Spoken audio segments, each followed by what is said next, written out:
Okay, good to go? Okay, I'd like to go ahead and call our meeting to order, and if we could go through a roll call. Okay, good morning. Lorraine Koss. Here. Charlie Venuto. Here. Vinnie Toronto. Here. Don Dice. Here. John Windsor is absent. Terry Casto. Here. Bobby Putnam. Here. Laura Lee Thompson. Here. Stephanie Ely. Here. Kimberly Newton is not here yet. Todd Swingle. Here. Kurt Smith. Here. And Barbara Wall-Scanlon. Here. Okay, we do have a quorum. Okay, thank you. So we'll move on to approval of the agenda, and I do have one proposed change. As you'll note on item 6D, Senator Mayfield is going to be joining us, so we anticipate that she'll be calling in right around 10 o'clock. In order to accommodate that as much as possible, we're going to propose to move all of Section 5, which are the staff reports, after Section 6, so basically swap 5 and 6, so that just to make sure that we're not disrupting the other presentations and get those done before Senator Mayfield joins us. So I'll make that proposal. Any other needed changes to the agenda? Okay. Do I have? Okay, well, motion to approve with your amendment? Okay. Do I have a second? I'll second. Okay. Motion and a second. All in favor? Aye. All opposed? Motion passes unanimously. We have an agenda. So we'll go ahead and move on to approval of the minutes. Motion to approve. Second. I have a motion and a second. All in favor? Aye. Aye. All opposed? Motion passes. I guess I missed the pledge. There was one typo. I'm sure somebody mentioned it, but it was, I noticed it when I went through, it was on somebody's name. There was a typo. Fix that Okay, all right, Perfect. thank you. Thank you. All right. version that was sent out, so feel free for catching that. Okay, let's go ahead and do the Pledge of Allegiance as well.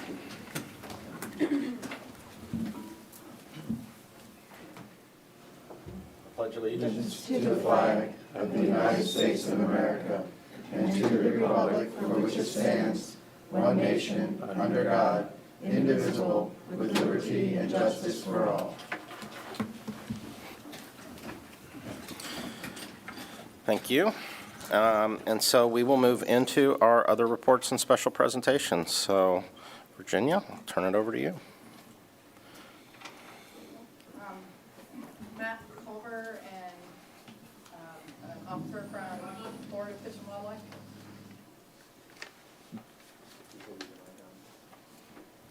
Thank you. Matt Culver and Florida Fish and Wildlife officer are going to introduce a relatively new bit of code that allows anchoring limited areas. Am I on here? Good morning. Some of you may recognize me. My name is Matt Culver. I'm the Boating and Waterways Program Coordinator for the county. I handle special projects related to waterway management here in the county. Among those is derelict vessel removal and waterway safety projects. I'm going to give a brief introduction. Excuse me, now to get up here, I forget what I'm going to say. Into a project developed cooperatively with the city and the county. So this is, so to start off, about 12 years ago, so this has to do with projects affecting anchoring on the waterways. So, excuse me, so about 12 years ago, the state of Florida voided all anchoring related regulations in the state due to the fact that there was a hodgepodge of regulations. So what there was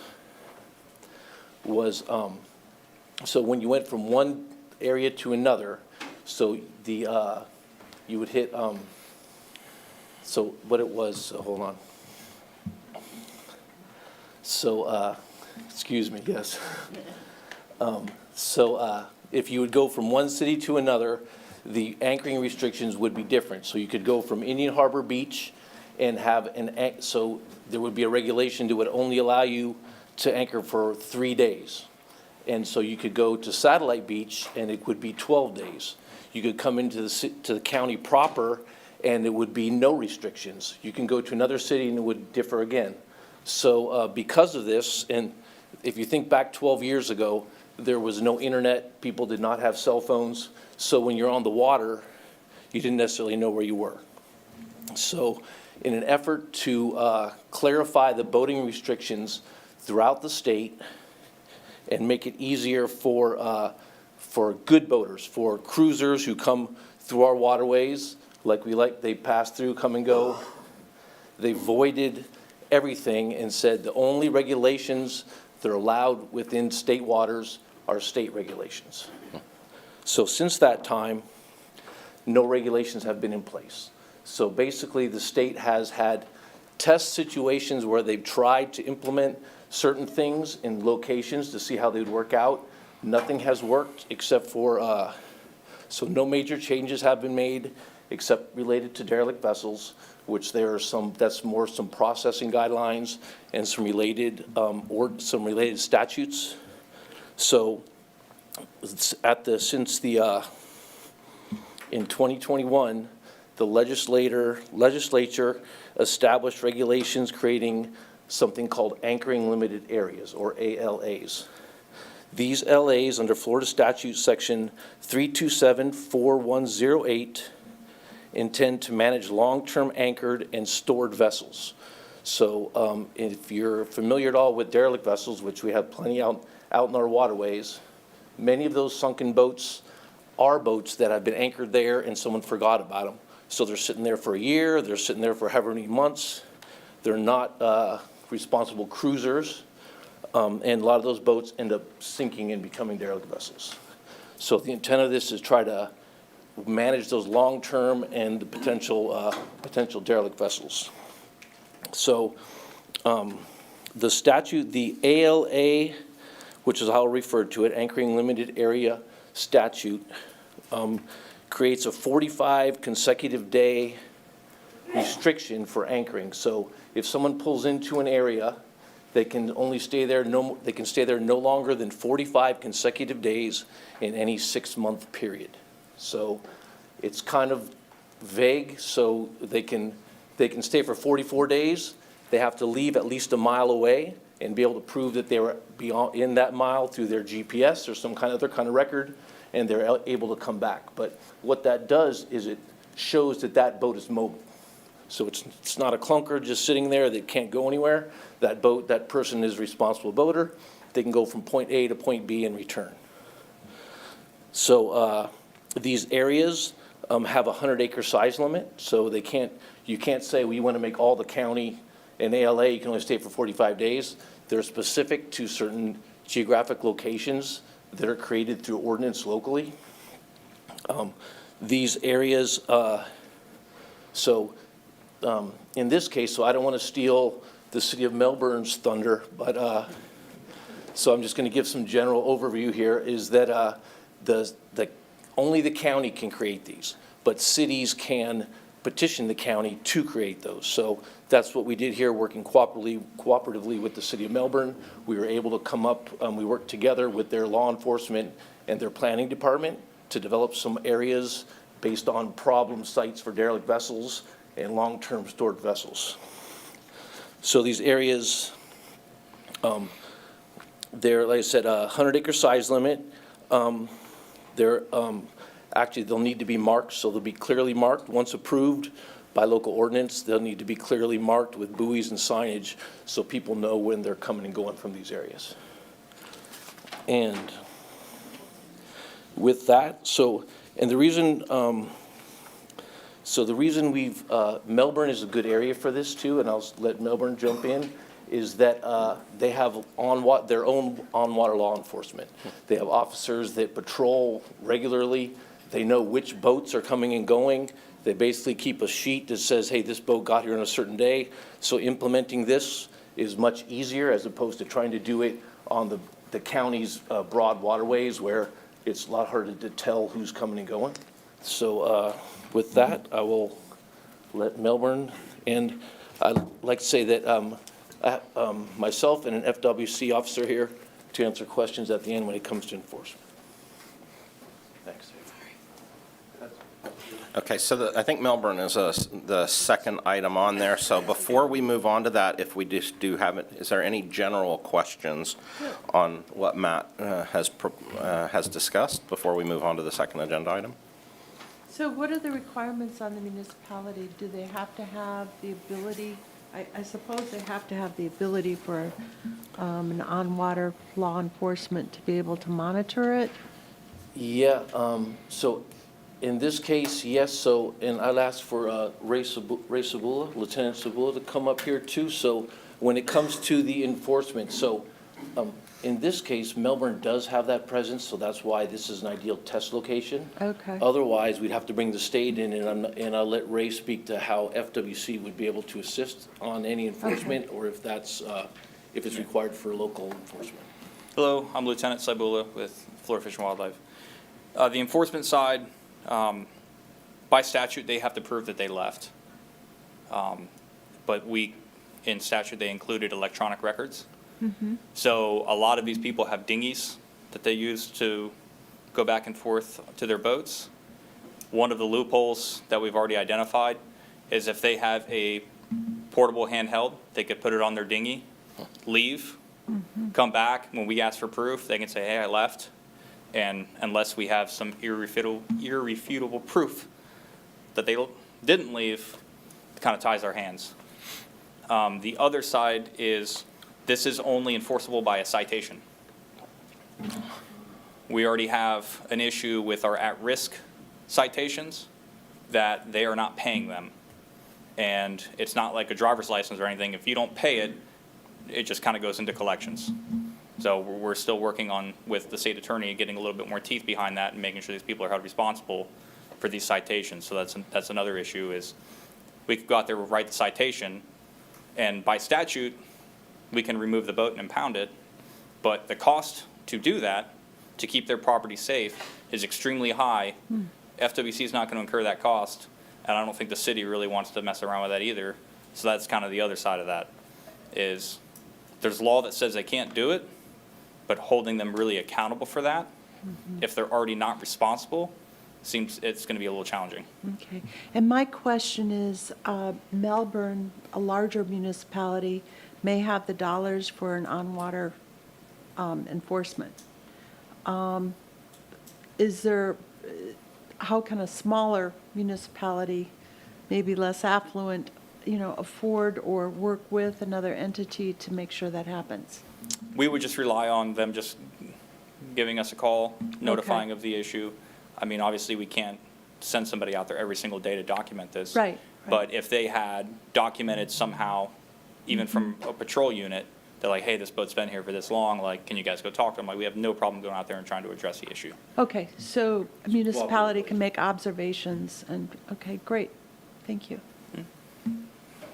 Okay. Yeah, Matt, what are the regulations outside these ALA areas?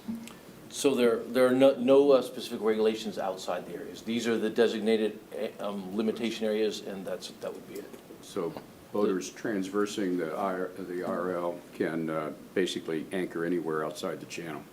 Yeah, they can move from any other. So the ALAs ideally are established in boating congregation are already kind of established where there's boats hanging out already in already congregating areas. So where there's boats on the water is where we try to establish these. So currently, and you'll see in Melbourne, the trouble areas are the areas where these would come into effect, because the majority of the other sites, the boaters don't have access to the shoreline. These other sites, they don't. There's not sufficient depth, so that's why boaters are congregating in the areas they are already. If that helps you. So there's no regulations outside of these. Okay, if we can go Kurt and then Laura Lee. Matt, as you and I know, this is an extremely touchy and difficult situation to address because,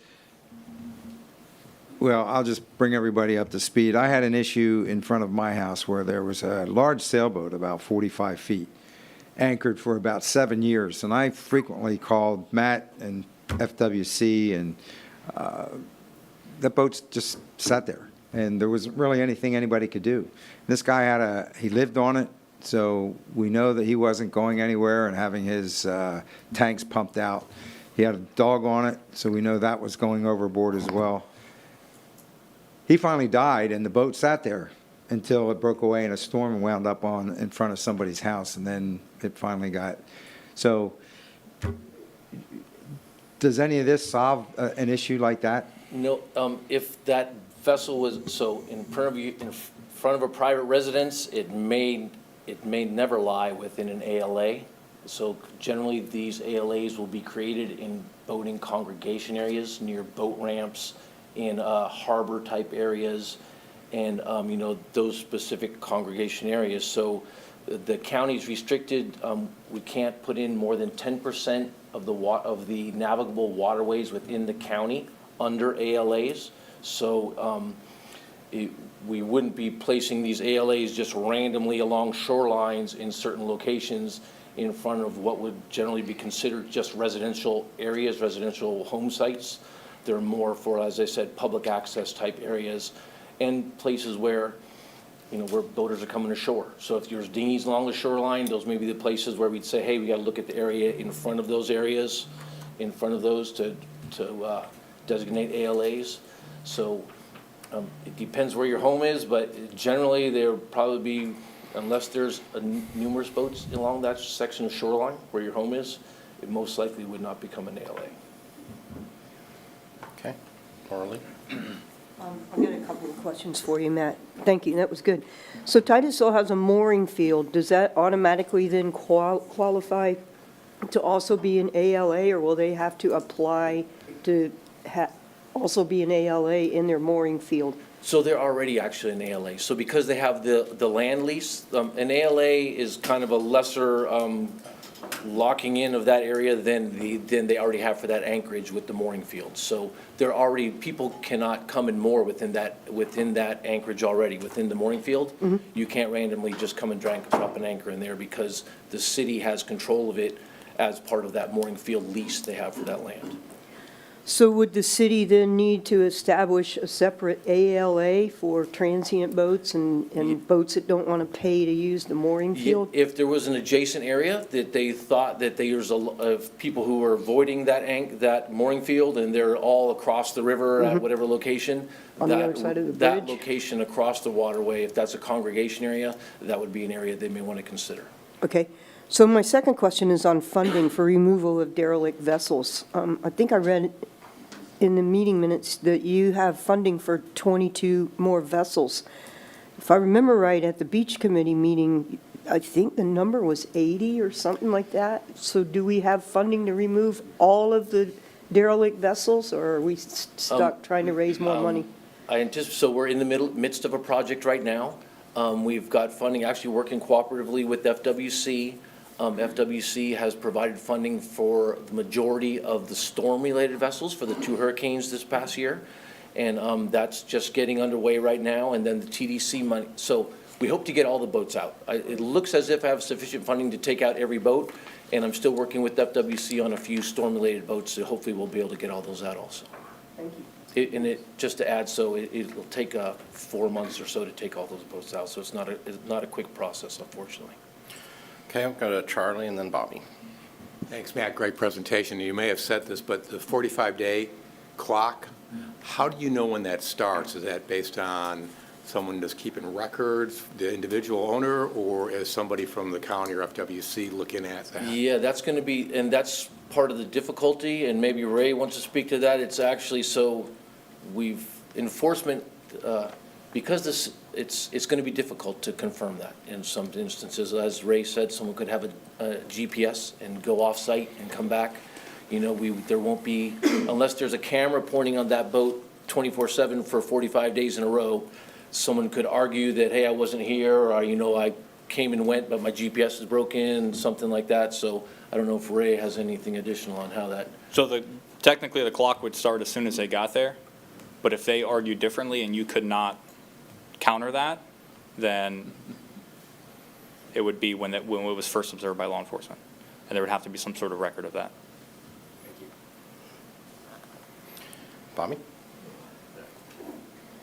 Yeah, thank you. I had a couple questions as well, but, yeah, thank you. I had a couple questions as well, but you answered a couple of them already, particularly pertaining to the residential impacts. The one is the waste. Does any of this include the sort of waste management, so to speak? Is there anything written into that? There is, I'll let FWC speak to how they Not manage. specifically to an ALA, no. Okay. There is requirements that they're supposed to show proof of pump outs in certain situations, but the loophole to that, unfortunately, is it is legal to dump your waste if you're not in state waters.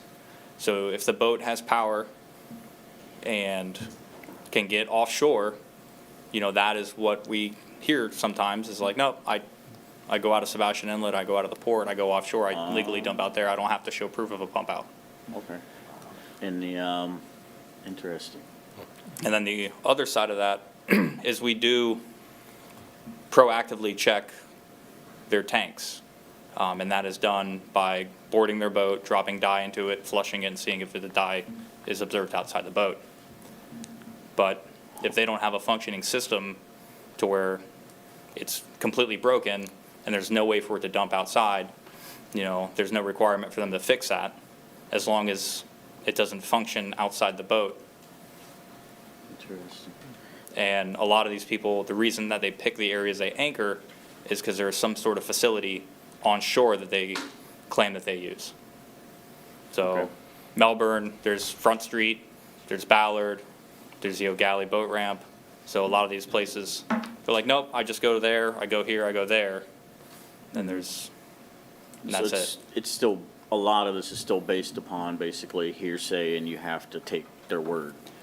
So unless Right. that we can prove Yeah. beyond reasonable doubt that they are dumping, and that would either be they are defecating off the side of the boat and somebody sees it, videotapes it, we're able to prove it, or we see it, or through one of the inspections where dye is protruding outside their boat. Okay. And, well, since you're still, I was curious if you maybe, with the FWC up here, have been hearing any of the responses, because I believe Monroe County is doing their survey, or they're doing the survey for Monroe County right now on their updated proposals for this. Have you heard any of that? on your For which particular item? For the mooring and anchoring updating? They're gonna do more restrictions, but they were asking for citizen, So I know that there is an oversight board right now looking into Yeah. a survey for long-term storage, is I believe what they're coding it as, and I have not seen any updates on that. okay, I was just curious because I know a lot of stuff starts down there and eventually trickles its way up to other parts of the So state. this is a tricky subject because you do have a right to use the waterway. So there is this balance of where do you overstep, Yeah, and now you're getting constitutionality issues where you're prohibiting somebody from enjoying their right to the waterway. yeah, and I had friends, that's how they lived down there. And when I would stay, that's half the time I'd visit stay on their boat, mile offshore, Yeah. you know? I'd like to add to that, Yeah. the ALA regulations actually single out Monroe County, and there's a different set of rules that they'll be implementing down there as opposed to what we're doing up here. Yeah. Because of all the boats down there. And is there, and maybe because I know there's others listening, maybe if you guys could clarify the difference with mooring versus anchoring and how that's related to this, because a lot of people I think they don't comprehend the difference. So a mooring field is a permitted area where there is like a submerged land lease for that area. And that allows, like Titusville, for example, Titusville Marina has technically ownership of that, where they've installed permanent mooring balls. So there is no anchoring in there. When you get assigned a ball, when you pay the marina to be there, you go out and you hook onto that mooring ball. And because they have that area, they also have facilities that, if you needed, Matt would know more about, that they have to provide for the people in that field. So you are not allowed to anchor without permission in that area. An anchor limitation area does not have to have the same facilities as that, And there's no land lease, it's just an area where you are allowed to anchor, but you cannot exceed 45 consecutive days. Good. I think it's pretty nice and clear, thank you. And I'm not sure if I read it right, because was there or is there, in the state, there was a proposal for a 30-day instead of 45 days in 6 months. Was that in the past? I didn't, there was no, I don't know, I was trying to look some stuff up, and it's one of the things I found. There may have been some drafts, but what's currently in place is the 45 days, consecutive 45 days.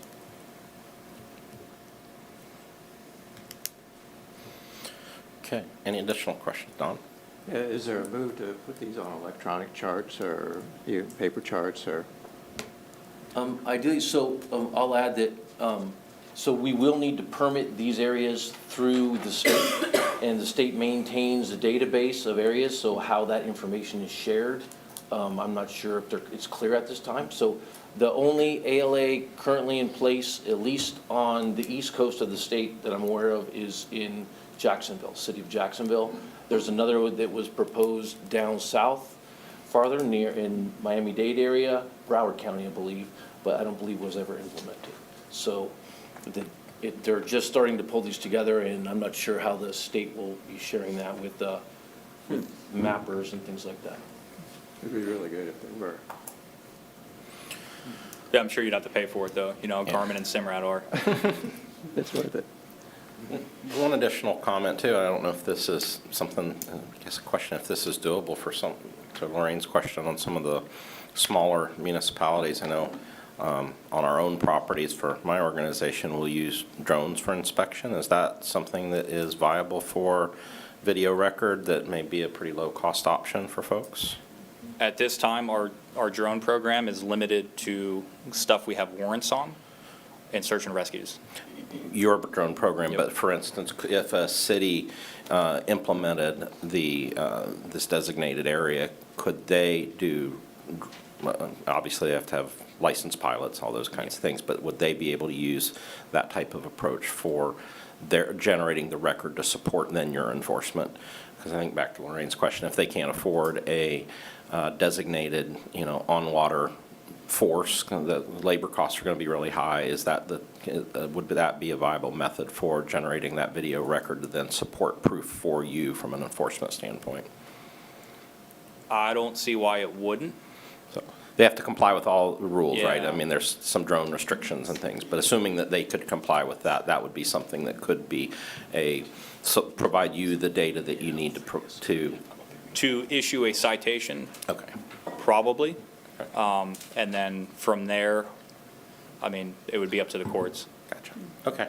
And I do know that the city of Melbourne, I've been out with their law enforcement before, doing a survey of boats in the basin near O'Galley, and they did use a drone to go around, so I don't know if that may be something they may actually consider. Yeah, there's just a lot of that technology is advanced. I know some of what we do, you can program in, designated flight pattern, it'll just go fly a grid for you and come back. And it's the continuity thing, though, being able to prove it where they didn't come and go kind of thing also is always going to be an issue. Sure. Okay. Yeah, one more back to that, because you said 45 consecutive days. Yes. So, and you're talking about, there's an issue of, they said they left and they came back. So within that 6 months, they can keep coming and going? And it, okay. And again, though, what it does is coming and going is not an issue because it shows that that boat is navigable and it's not a hazard to sinking and it's not just been stored there and forgot about.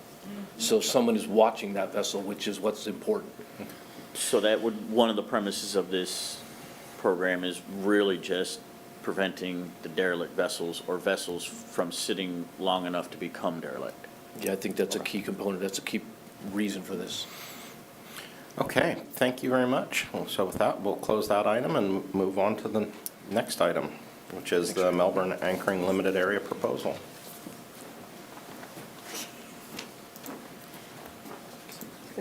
That's me?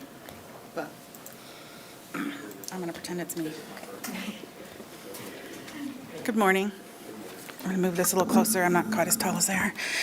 My name is Dani Straub, and I'm with the City of Melbourne. I am a stormwater engineer, and you get me because our planning and community director was unable to come. So I'm going to tell you right now, you got a baffle box question, I can answer those.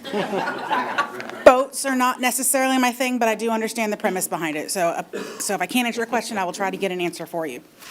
So Melbourne has identified some areas as part of our anchoring limitation areas. As the gentleman have already said, that the Florida legislature in 2022 has amended Florida statute 327.4108 to allow for the county to establish anchoring limits.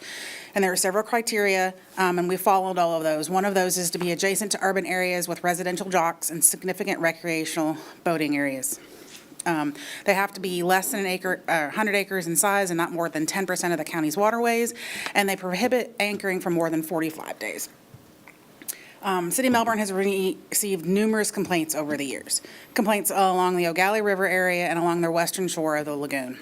Our major complaints are improper storage and abandonment of boats, vehicles using full-time residency and not meeting the live aboard requirements, dumping of untreated sewage for long-term vessels, derelict and at-risk for being derelict vessels, and vessels breaking loose and colliding with our private docks along the waterways.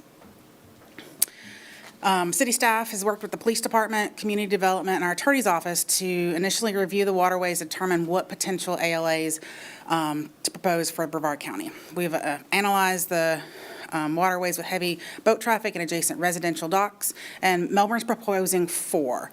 One along the O'Galley River in this western shoreline of the Lagoon, at the north of the O'Galley Causeway along the western shoreline, south of the O'Galley Causeway, east of the channel near the boat dock, and south of the Melbourne Causeway along the shoreline of the causeway and the boat ramp.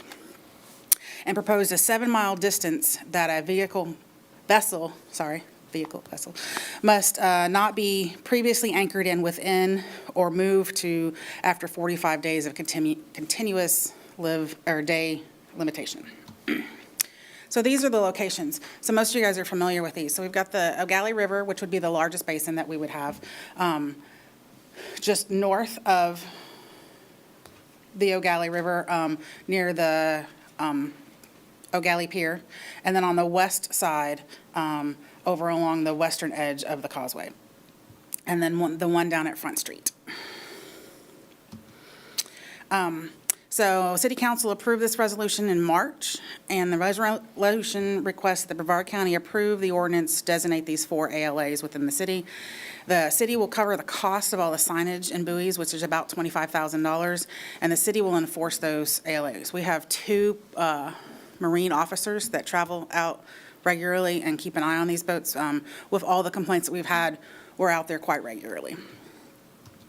And that is my short, teeny tiny presentation. So we've been working with county staff to try to get these approved as quickly as possible, knowing that there are some limitations in the way the statutes are written on what we'll be able to do, but it'll help us designate those areas for us to be able to better manage that stagnant boat traffic. Okay, thank you. And before I start taking questions, can I get just a clarification from Virginia on, is this a presentation just for information, or are we being asked to provide any sort of specific No, recommendation? this is just information. Okay, thank you. Okay, we'll start with Terry. Yeah, thanks. This is not a baffle box question. I'm trying to work it into that, but it's hard. South side of the Melbourne Causeway to the east is a popular layover area. That is correct, but that is outside the city's jurisdiction. That would explain it. Oh, Matt's coming. If I may add, I'd say, so that south side near the O'Galley boat ramp. No, he said 192. Oh, That would be in 192. the Atlantic. Oh, sorry. Yeah, we go to the top of the bridge, so.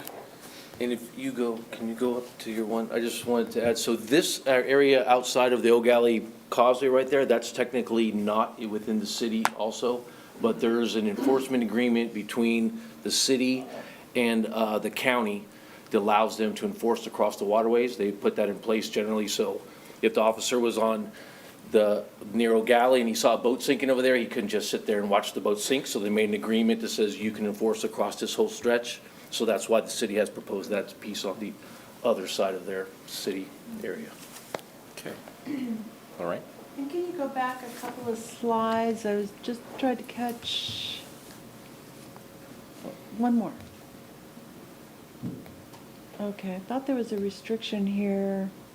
Oh, there Okay, LAs must be less than 100 acres. Okay, That's- those are all the state things. But you had something specific to Melbourne? I did. So it proposed a 7-mile distance that a vehicle must not be previously anchored in. So our anchorages are close enough together that they're less than 7 miles, so that you can't bump from one to the next Okay. one to the next Okay. one. Now, that doesn't mean that if Indialantic was to provide one across the lagoon, that they could be prohibited to go to theirs. That's something that we're going to have to look at. We're the first, and so we'll have to look at how that language is going to work in the county ordinances. Are we going to say, you can't go from one anchorage area to another anchorage area, doesn't matter whose jurisdiction, or is it how that works? But ours is limited to, you can't, so ours can't bounce back and forth between one side of the lagoon and then the other side of the lagoon. So we have no ability, for example, if Merritt Island is on one side with the boating area and Coco's on the other, we have no ability to, if they just move from side to side. That'll have to be determined in the county ordinances. Okay. Bobby? Yeah, that's, I was gonna ask, 'cause I don't know, you might, I don't know who, one of the three of you maybe, the 7 mile again, because I know there's a lot of times you can't make restrictions beyond the state as well, and in 7 miles, that takes you out of the city limits, That's correct. right?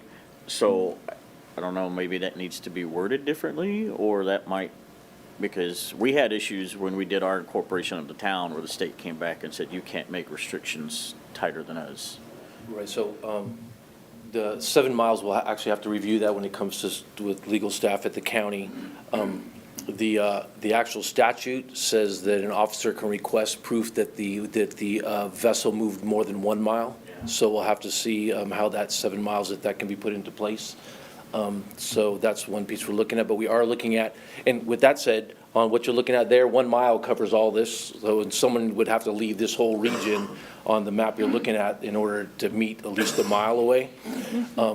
Ideally, what we're looking at is they would have to leave any anchorage, any ALAs within the city. So besides the 1 mile, so they couldn't go to even to the other area shown on the, on here, because it's more than a mile away, but it's technically still within the city. So they would be forced to at least go outside. So they would go to Cocoa, and if they were in Cocoa after their 45 days, they'd come back down. Terry again? Matt, if the principal objective is to establish that these are active ownerships and not abandoned boats, why this additional hoopla about moving from one place to another and make them move farther away and so on? I mean, if they were bouncing from one to another, they're demonstrating they're actively managing the boat, so. Correct, and that's why a mile, that's why, I believe that's why the statute has the mile, because a mile shows that you can actually go such and such a distance, you can actually go a certain distance away, so bouncing around, so we're still looking at that, to tell you the truth, we're working on the ordinance with legal, and we'll see how that comes together. Okay, any other comments or questions? So I'm a numbers guy, I'm sorry, but so Matt, could you see us getting over that 10% in all the populated areas we have over the entire lagoon? I mean, to me, it seems like it's a small number, but if you think about the massiveness of the lagoon, it's probably a large number. Yeah, I think it would be hard for us to hit the 10% here in Brevard. So if you're thinking about down South Florida, where the intercoastal waterway is a couple hundred yards wide, quarter mile wide. Yeah. Here, I think it would be difficult for us to hit that 10%, even if we did Titusville, Cocoa. Right, all the Melbourne, municipalities, all the even if they got municipalities. an area that was congregated by lots of boats, we still would struggle to hit that 10. Yeah. Good, thank you. Okay, any others? Okay, thank you very much. And our next item on the agenda is the Indian River Lagoon and the Space Coast Environment, and we're pleased to welcome Mr. David Jackson, the Director of Community Relations for U.S. Representative Bill Posey.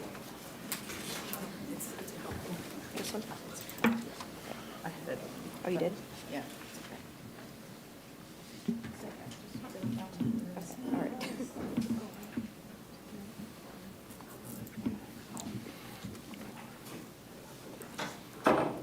Good morning, everyone.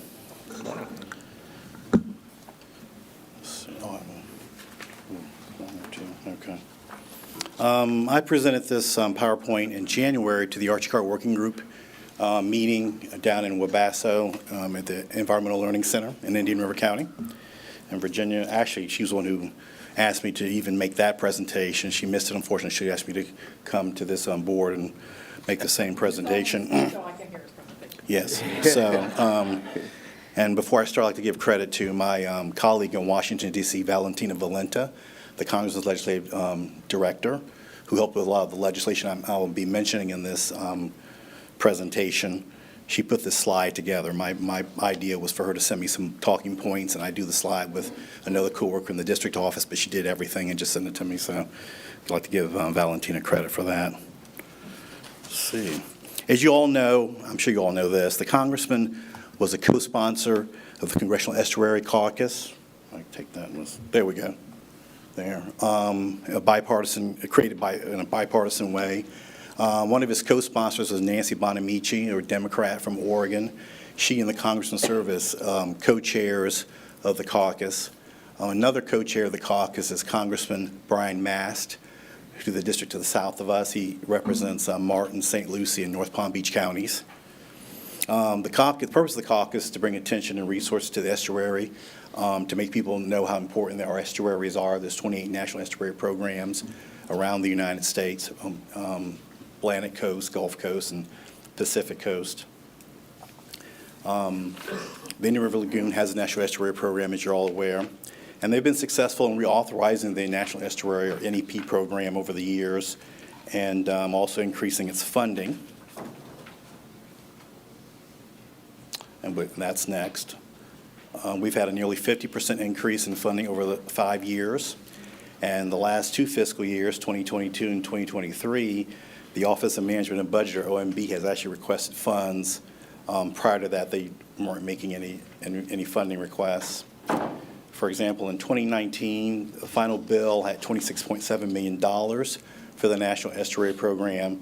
And for fiscal year 2023, it's been $40 million for the NEP. And you can see that's, the final bill is the orange bar. Right. The final bill is the orange bar. Yellow bill is the amount of money above the OMB request. So in 2019, the OMB didn't request any money, so therefore the above the OMB request was the same amount, $26.7 million. OMB this year requested $7.8 million, but the final bill had $40 million. Well, it's $7.8 million above the OMB request. OMB requested actually, it was higher than that. But thank you, 32. Thank you, Virginia. This slide talks about competitive grants to the NEP program. This was added to, this reauthorization was under the leadership of the caucus, this particular caucus, NEP caucus. And this is for additional projects and to encourage the EPA, Environmental Protection Agency, to work with the 28 NEP directors to identify worthy projects. In 2019, there were $1 million in competitive grants. Fiscal year 2023, $2.5 million in competitive grants.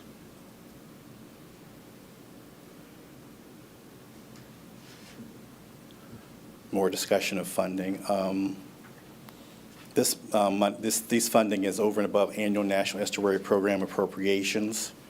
So there's $132 million in funding for each of the 28 long-standing National Estuary programs from fiscal years 2022 to 2026.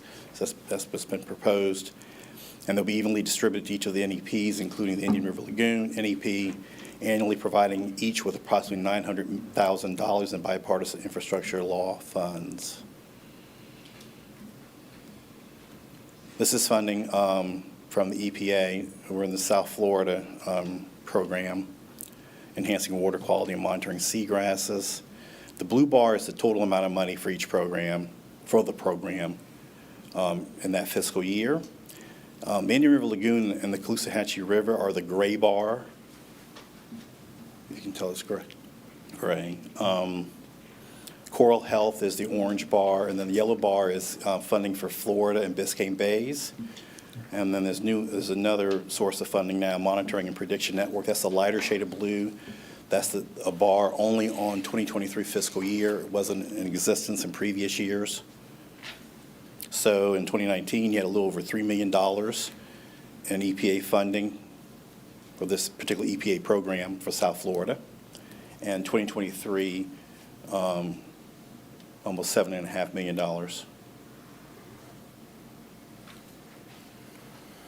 The Congressman's worked to restore coral reefs. In fact, he was supported the reauthorization of the Coral Reef Conservation Act of 2000 and the 2023 NDA.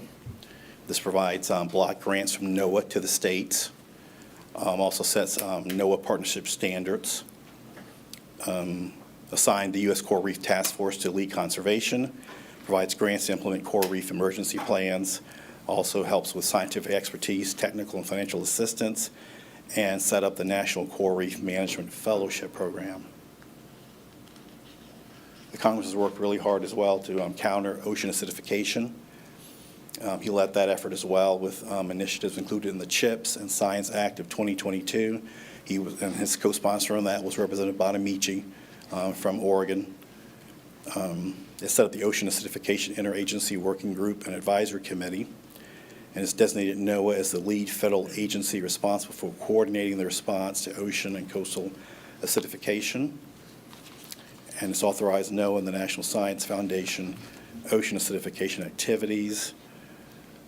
It's been proposed that NOAA will receive $120.5 million through fiscal year 2027, and the National Science Foundation will receive $20 million through fiscal year 2027. PFAS, many of you, I'm sure all of you are knowledgeable about PFAS. The Congressman's worked really hard on that as well to secure public funding in the face of what a lot of people call quote-unquote forever chemicals. He's twice co-sponsored and helped pass the PFA Action Act with Debbie Dingell of Michigan, who's also a Democrat, to bring PFAS under the Comprehensive Environmental Response and Compensation Liability Act, or CERCLA, the Superfund, and to also help accelerate EPA PFAS drinking water regulations. And this legislation from the House has mobilized the EPA to pursue objectives of the PFAS Action Act, and in the near term apply Superfund and start to regulate PFAS drinking water. They've had successes with PFAS. Let's see. He's been committed to providing DOD PFAS remediation funding. He met with the Air Force Secretariat to securing their commitment at Patrick and supporting funding for Department of Defense PFAS Task Force remediation. For fiscal year 2023, DOD appropriations include $225 million for cleanup of PFAS contamination, additional $30 million for research and development for PFAS remediation and disposal technology, and then another $15 million in research and development funding for on-site PFAS remediation technologies. Let's see. And the Congressman will continue to support more resources to achieve health and safety at a faster rate.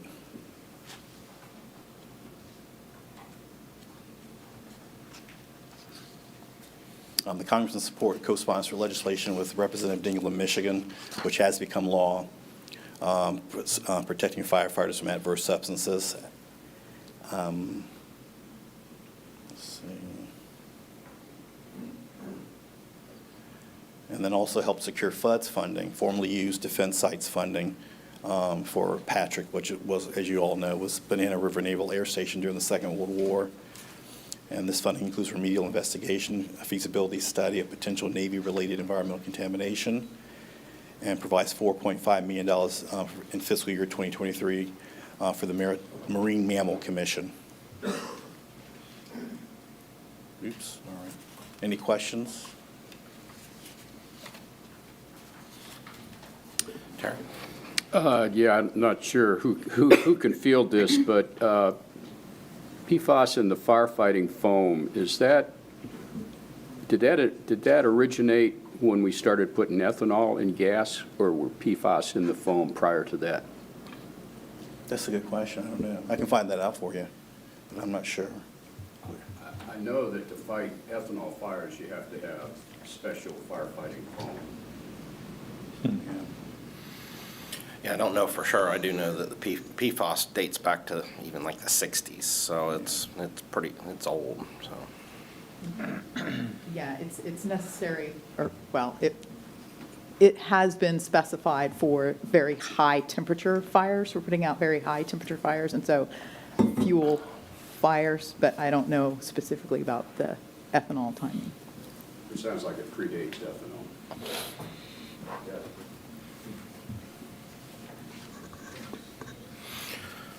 I just have one comment as a utility representative. I know from my utility's perspective, we're very supportive of making sure that we're meeting health requirements and dealing with drinking water. I do think the one challenge on the CERCLA side is how that relates in transferring those costs from the original chemical producers onto the public, because as public utilities are representatives of the citizens that are served by those public. And so that is a major concern of utilities, is that ultimately, as we're continuing to fight affordability challenges, Congress has done a great job with the BIL funding, the establishment of LIWAP, which is the Low-Income Water Assistance Programs, and done a great job on that affordability side of really ramping up assistance. But one of the biggest concerns that exists amongst utilities is the potential for these CERCLA rules to drive those costs onto the citizens rather than to the original producers of those chemicals. So I know from my perspective, both personally and as a representative of the utility sector, is that that's one thing we would love to have a conversation with the congressman about, is how to manage that impact on the citizens who at the end of the day are the ones that do bear all of those costs on those utility bills. Okay. Yes, I can send you a meeting request form about that.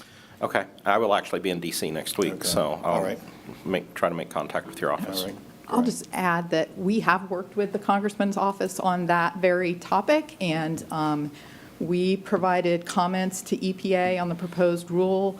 The Congressman's staff, Valentina, worked with us to provide similar input from the Congressman's office to address those concerns. So please do reach out with them, and they've just been super to work with. The PFAS issue, the priority, the national priority is, of course, drinking water, but because of the levels that are in the Indian River Lagoon, we've been working with the Congressman's office to push our local DOD facilities ahead of the otherwise regular priority schedule. And so Congressman Posey has been very active and successful in moving the schedule here faster. Great, and I'd love to get your comments so that I can support those pieces while we also do talk about some of the challenges that exist, because this is an incredibly complex topic. Any other comments?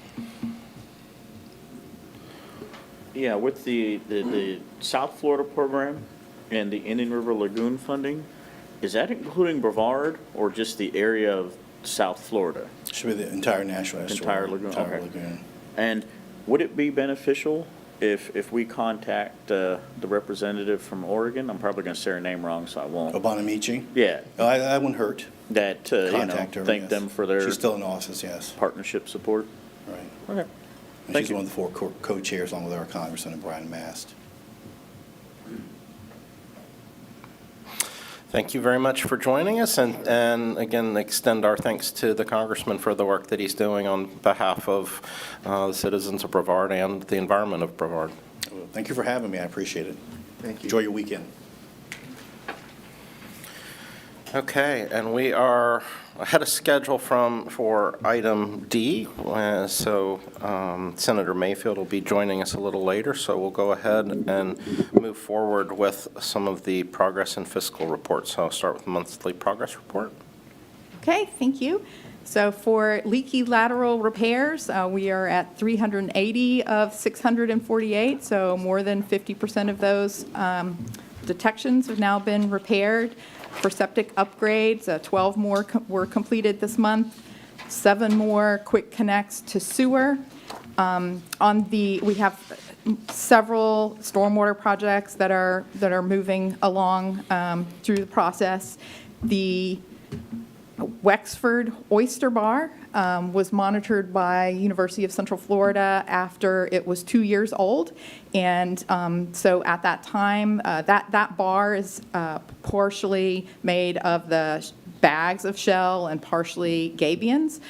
Both of those are performing at the density target that we were aiming for, 100 live oysters per square meter, but the gabions are actually ahead of that at 130 and are larger. So we're very excited about the continued success that we're seeing with the gabions at multiple sites now. This last month, it's really been pretty much all hands on deck in preparation of the fiscal year 23-24 budget, which is now all entered and balanced ahead of schedule. You'll recall last month that Crystal Melton informed you she was departing, and so we've been working feverishly to get that done before she left ahead of schedule. So work underway this month. I've also worked with Congressman Posey's office on 2 community funding requests that he is supporting. One is for $1.8 million cost share for septic upgrades, and the other is $3 million of cost share for the O'Galley muck dredging project, which there's an RFQ advertised right now for the consultant to finalize the bid documents and get that project under construction. As Matt said, he removed 7 more derelict vessels. The South Central Sea septic to sewer project in Indian River Isles, it's 3 different HOA communities. 2 of the 3 have finally received the electrical panels that have been back ordered for 8 months or whatever, and so we're hoping to get 1 of those 3 online in the next few weeks with DEP approval to start the connections, and then the second one will follow shortly thereafter. The third one, we're still waiting on the electrical panel, so we'll see how that goes. The Miko sewer line extension project is 47% complete. That project is partially force main and partially gravity sewer. The gravity sewer to the 14 homes at the southern end of that project is nearly complete, and now they're backing up and doing some of the boring under the roads for the force main. That project is progressing nicely. This says that Sykes N is in bid prep. South Beaches O and P are also in bid prep. Then there's a handful of projects there that are about a dozen septic sewer projects that are continuing to move through design. There's 5 stormwater projects that are continuing to move through design. The Sykes Creek dredging project has removed over 50,000 cubic yards now. That project continues to go well. The Grand Canal muck dredging project, was shut down for manatee season. They are going to be cranking back up, resuming dredging near the end of the month. And as I said, the O'Galley muck dredging project is the RFQ for consulting services is advertised with those proposals due May 3rd. So on to the other side, this is the month of Earth Day, and so April is always a really busy time of the year for us with lots of presentations. We've got a couple folks today that are at a Blue Origins Earth Day celebration, the first of those, so we're excited to hear their reports of how that is going. Missing from this, there were 2 of the committee members, at least, who also did presentations this month. Vinnie Taranto and Todd Swingle both presented to different groups of lead Brevard folks, and so on the work of the Oversight Committee. So just a reminder, if you all are doing presentations and you want that added to the list, please let me know. I just didn't get that information entered into here early enough, so I apologize for not getting that in here. And then At the last meeting, Mr. Manis asked that we invite Dr. Nancy Denslow to present on the stress to, well, her research, which is stress to marine vertebrates from exposure to herbicides. She was not available for this meeting, but she is scheduled, booked for your next meeting in May. Dr. Martine DeWitt, who's the lead veterinarian for FWC on manatees, is also coming, so that will be the focus of your May meeting. And then I'll just remind you of your June break. So if there's anything else you want in May, please let me know. All right, and then moving.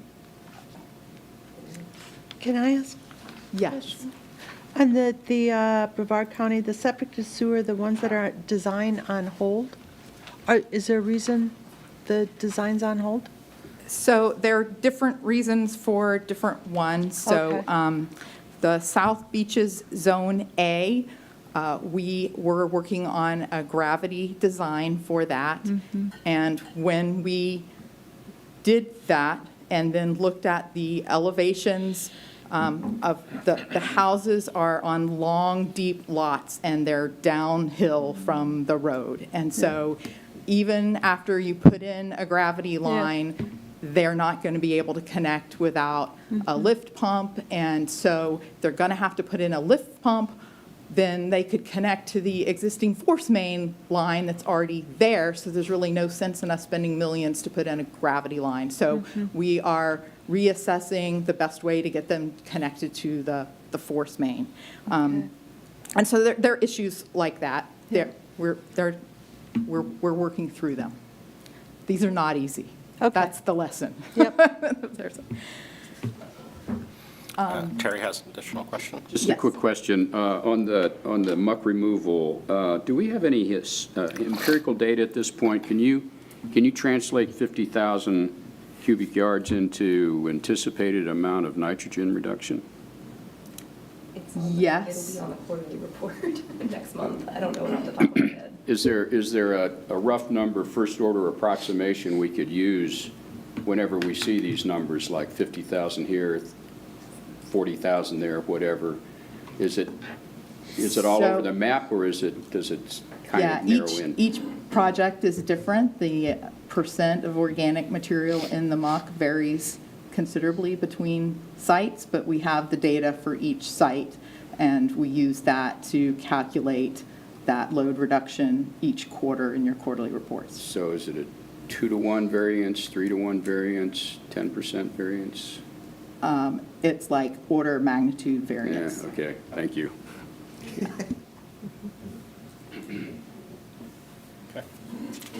Any?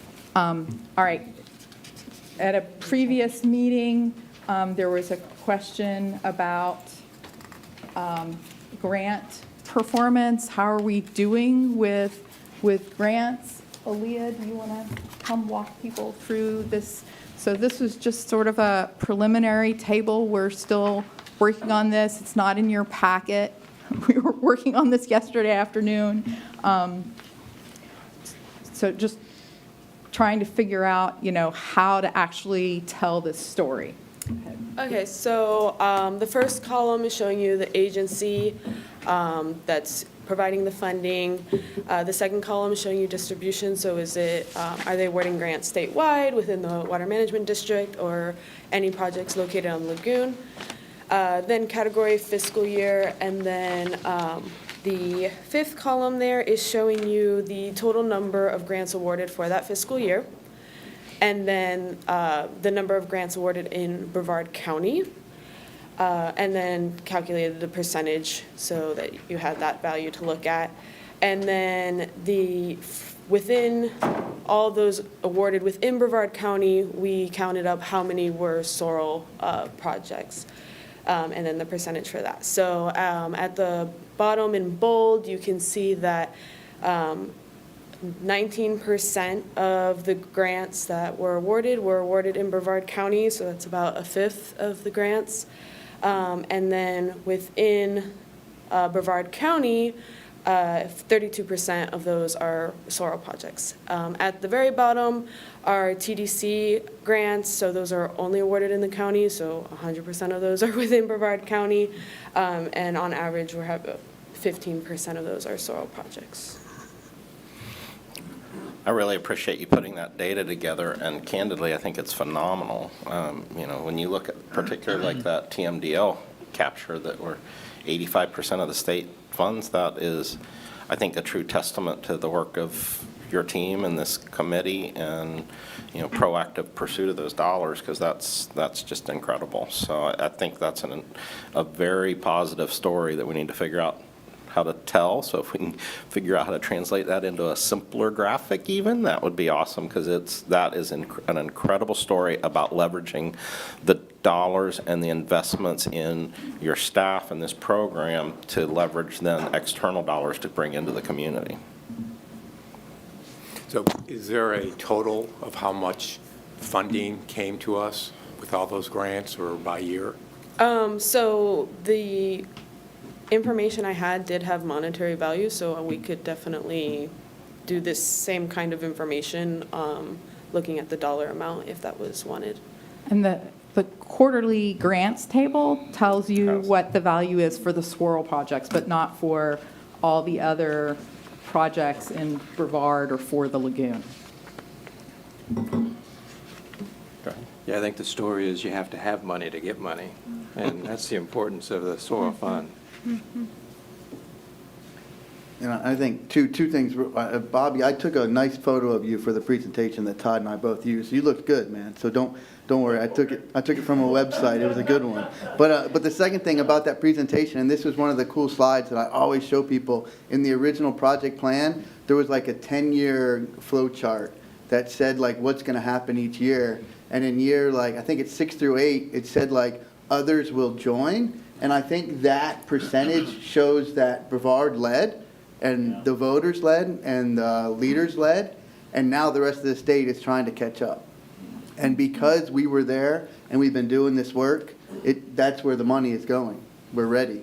And so I think that like I always say to the audience when I give that presentation, whoever wrote that, Virginia, if I could have them give me the lottery numbers for next week, that would be fantastic, because... Well, I'll tell you, I developed that, and I have never picked the right lottery number, so. Well, maybe you're not picking them for the right person. Can you pick them for me next week? And, yeah, no, it's in the original project plan. If you guys want to go back and look, it really is amazing on how spot on that was. And so I think that just goes to show others are now joining in now that we've led. And so it's happening now, and better late than never.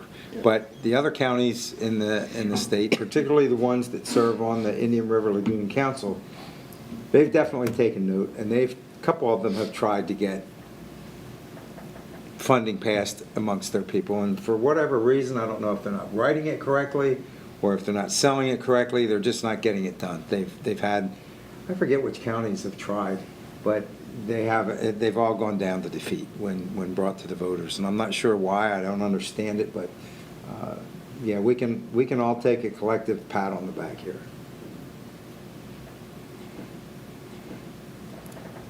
Anyone else? Okay, thank you. So along the line of grants, on Wednesday, DEP announced the next innovative technology grants for fiscal year 22-23. So there's a map of the locations of the 10 areas receiving grants. So you'll see 2 of them are in Brevard. The next page shows one of those is the Water Management District is getting, where did it go? Number 7, 1.1 million. No, that's not the right one. Where did it go? Number 2, yes. Oh, sorry, there's Sorry, 2. I know, Yeah. it's like around $1 million, $995,000 to do nutrient reduction demonstration project in the C1 canal to treat that base flow that comes over the weir. And then at the bottom of the list, the Save Our Lagoon program is receiving just under $200,000 to test an ultrasonic algae treatment performance system in brackish water. So if you scroll to the next page, this is, we proposed this along 3 areas in Sykes Creek where there are canals that are sort of self-similar, so that we can have a treated canal next to a control canal, next to a treated canal, next to a control canal, with replicates.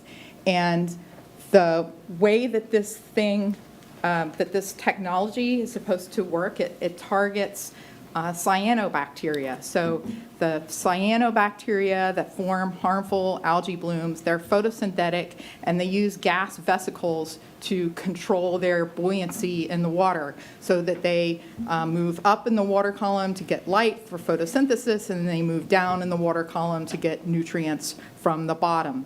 So these devices, these ultrasound devices, put out a frequency that is tuned to the wall of those gas vesicles.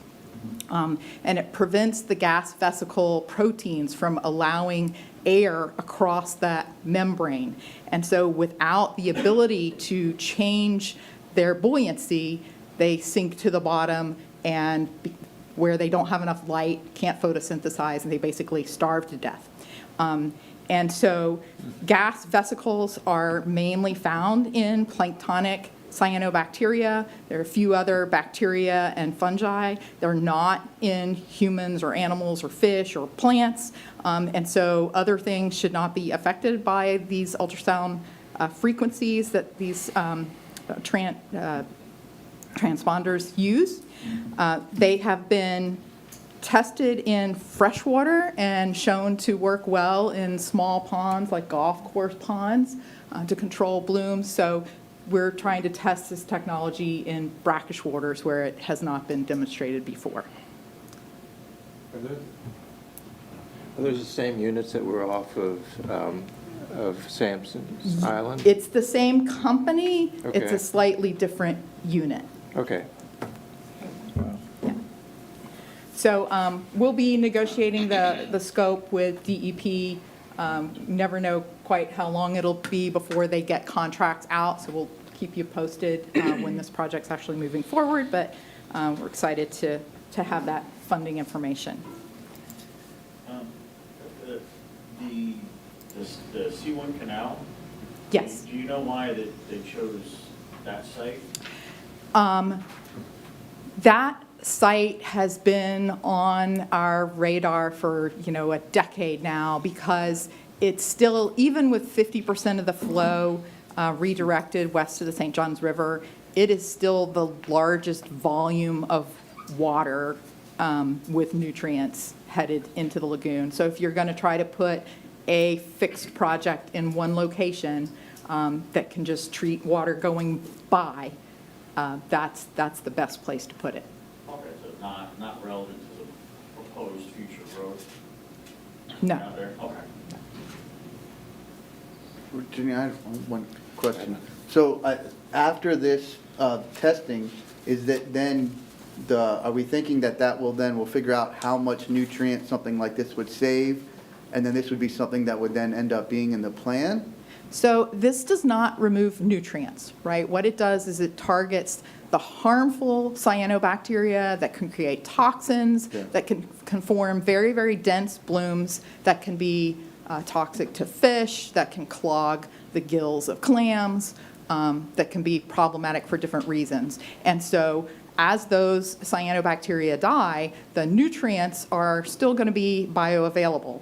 But the idea is that they would be taken up by the bigger diatoms, the green algae that is better for the system, that is eaten by the zooplankton. The zooplankters don't like the cyanobacteria. And so the idea is that the nutrients would be in a form that becomes the base of the food chain and moves up the food chain the way we want it, rather than cycling in the cyanobacteria. Spiraling down. So it's safe to say that, we've seen these, booms and then pullbacks, and the goal of this is to minimize how far when we do have these impacts, how far we slide back. Is that?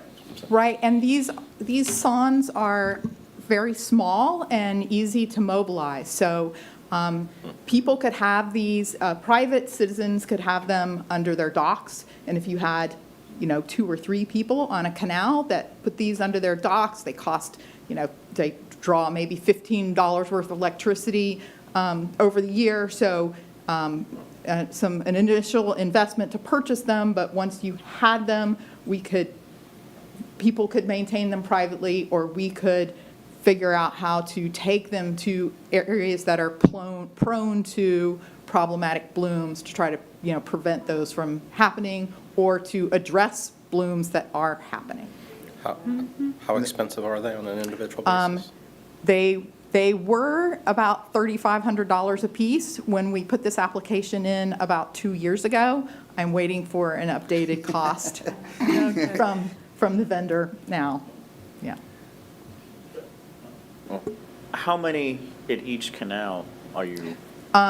Depending on the length of the canal, we have 2 or 3 cited in the plan. They are supposed to treat about a 400 meter, so over 1,000-foot radius.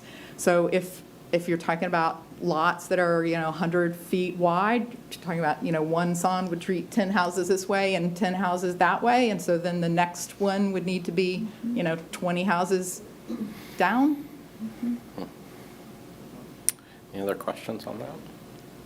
I think that's pretty cool, because one of the other things is you got so many folks that have waterfront homes that to me, people are asking a lot of what they can do, and that might be a cost share opportunity where you can, again, leverage some of our dollars with private dollars and things. Sounds like an easy sale to me. Yeah. People that own waterfront homes, care about the water, and most of them, they wouldn't be there. Sorry. Most of them wouldn't be there if they didn't have the money to come up with $3,500. And the engagement potential on that's huge, so it's pretty exciting. Look forward to those results. I agree. When is the project supposed to end? It will be in the water for a year. Okay. We'll be doing monthly testing of some things and quarterly testing of other things, and then putting together a final report. And I wouldn't imagine we have a start date, as we're still trying to figure out. No, not until we get a grant Supply contract. chain, yeah, I love the supply chain stuff. Okay, great.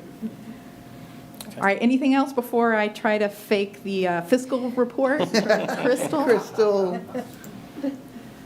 All right, so this is the current monthly revenue graph. And so you'll see that our total collections to date are now at $311 million. And although it looks like the purple line is just below our blue line projection, you'll recall that quarterly we get that extra distribution. And so when I estimate, what will be at the quarter, we'll be back up, right on track with our line. So despite everything going on in the economy, we are right on target. And so if there are no questions about that, I will move on to another question from the past was about how much of the sales tax is contributed by tourists. So I contacted the tourism director and found out that Rockport Analytics did an estimate of tourist spending back in 2018. I Googled that plan and found that they estimated tourists spent $1.8 billion in Brevard. Then I looked at what our sales tax collections were in that same year. So the table shows you the half cent collected 46 million. So then a full cent would be double that, 93 million. And so a cent is 1% of the total spending. So the total spending was 9.3 billion. And so if tourists spent 1.8 and total spending was 9.3, then that accounts for 19%. So, roughly 20% of the swirl revenues were coming from tourists pre-COVID. Obviously, it's been a rocky road since, but tourism's back on the growth curve. So, great. All right, and then the last piece of the fiscal report is this monthly table of revenues and expenditures. So nothing surprising in the revenue piece. Down in the expenditures, we are at 10.3 million. A lot of, you'll notice, and I don't, do you have the cursor? Can you show the city? So, This one? one up. Oh, this one. Yeah. So the reimbursements, aid to other governments, those are the reimbursements for the city projects. You'll see they've only billed $213,000 this year. The line right above that, the county's capital projects are at 7.8 million. Usually the cities are very similar. The sum of all of their reimbursements is similar to what we are spending in-house. So I believe this number will bounce up a bunch when they file their quarterlies. So you'll probably see our total expenditures considerably larger next month. And that's it for my report. So. Okay. Any questions on the financial picture?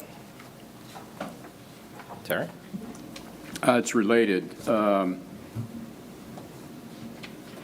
We talked about the success we had in getting the soil tax passed the first time, and I think you're all aware that is a burgeoning issue coming up. The Indian River Lagoon Coalition is working real hard on a communications campaign to reinforce the public support for the program. MRC is collaborating along with about 29 other agencies. One of the things is the whole people understand there's a problem. They supported the tax. A lot of times the question is what's being done. It seems like the last meeting that we had, we talked about, we have this great Stairway to Heaven chart for revenue. And I thought there was some discussion about a similar kind of Stairway to Heaven where, how in aggregate, how much money has gone out on the financial side. And I think we should have the same thing on the performance side. Stairway to Heaven with that 10-year plan of this is what we expected to take out of the lagoon in terms of nitrogen or phosphorus or whatever measure you want to use. And then a line right below that or adjacent to it that shows how much we've actually accomplished to date. The whole idea of being able to show people that it was a slow start, took us a couple of years to really get headway, but we're laying down track and we're getting stuff done. So that's my contribution. So yes, we heard that request, and we're working on gathering that data. Dr. John Windsor reached out to us and said he wanted to help try to put the graphic together. And so we've been sending him numbers, and he had a draft. So I was expecting that he might share that with the committee today, but he is not with us today. He's had a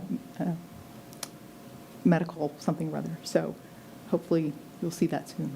Yeah, he's okay. You don't need to worry. Okay. Not sleeping well, but he's okay. And the only thing I'll add to that, I think that's definitely something that we need. At the end of the day, too, you've got a bunch of technical folks, and there's a lot of data, and it can be really hard to parse through that. So I would challenge us that, sometime in the next year or so is to get down to a true one-pager that is very hard-hitting and is an infographic summary that people can just consume early, very easy. So that, you just heard, we've got so many entities and organizations that are willing to support, and the more that messaging is common and uniform, the better we'll be. So if we can get that, I have a staff member that constantly, it's almost a joke because it says, if you can't say it in one page, don't say it. And there's a lot of truth to that, though, because that's really what pulls people in. It's when it can be easy to consume and simple, but yet really impactful. So I think that would be very helpful if, over the next year, we can get to that point where we can distill the magnitude of our impact down to a one-page infographic. I would agree with that, because along with Virginia and Jim Barfield, myself, we hit way back when, 2016, was it? HOA and organization, that housing, whatever, any group that met that wanted to know what this was about, we met with them. And what is it, KSS, keep it simple, stupid? That's important, but it's important to get these people and look them in the face and tell them how important what we're doing is and how much we've accomplished. And if it's in data form that they can easily see, because the quality of the water, you just can't look at it and say, well, yeah, it's better, or yeah, it's worse. But if you can look at data, that's going to sell. And that's what we have to do. And I think people want to support this. You just have to give them another reason why. So the data, simple data would be what you need. Barbara? I just have a question or comment. I know that it's very important to let the public know what we're doing, and are we doing any advertising and saying, like, we have 75 projects going and we've accomplished so much? Because as soon as I was appointed to this group. Is your mic on, Barbara? There you go. Well, okay, sorry. As soon as I was appointed to this group, people were saying, well, what are you all doing? And I started rattling off all the things that you were doing because I'm very impressed. And most people don't know what we're doing. And I know I'm involved with the aquarium. We have to constantly advertise for it so people understand what our goal is. And I don't know if we can get more press. Of course, the press isn't that good anymore, but we don't have our paper really with a lot of information. But we've got to have some form of informing the public. Well, Todd, I was going to ask Virginia two things. I think Mark Twain said, "I'm sorry, if I had more time, I would have written less." I think, isn't that what he said? So I think that's a really good saying. It's the reason why my emails are so short. I just take so much time to write them. No, but Virginia, with the additional money that we put in the plan for communications, which is I think what everyone is talking about, I know it's going to take time, which is good. For all those people at home who are like, why don't you have it going already? It's because the county's procurement process is tested, and we need to make sure that all our Ts are crossed and Is dotted. So has there been any movement on that yet? Do you know what Brandon's? I think we have requested a scope from our current outreach contractor, MTN, but I don't think we've. I think we're still negotiating. Yeah, I don't have Brandon here to phone a friend, so Well, it's only we'll been have to. 2 months, right, since the commission passed the plan. And so, Barbara, we did this past year pass 1.2? Well, it was an extra, so there were 2 additional outreach campaigns added. There was more funding for the 3 existing campaigns, and then there was an additional $6,000 to be spent saying, on messaging, we're doing, your half-cent sales tax is doing this. You could do this other piece that would support it, support that investment. So trying to tie that message together of both the personal responsibility with what the half-cent sales tax is doing. So how are we doing that? Through billboards, through publications? Because I know that people are interested and they'll come to meetings to hear.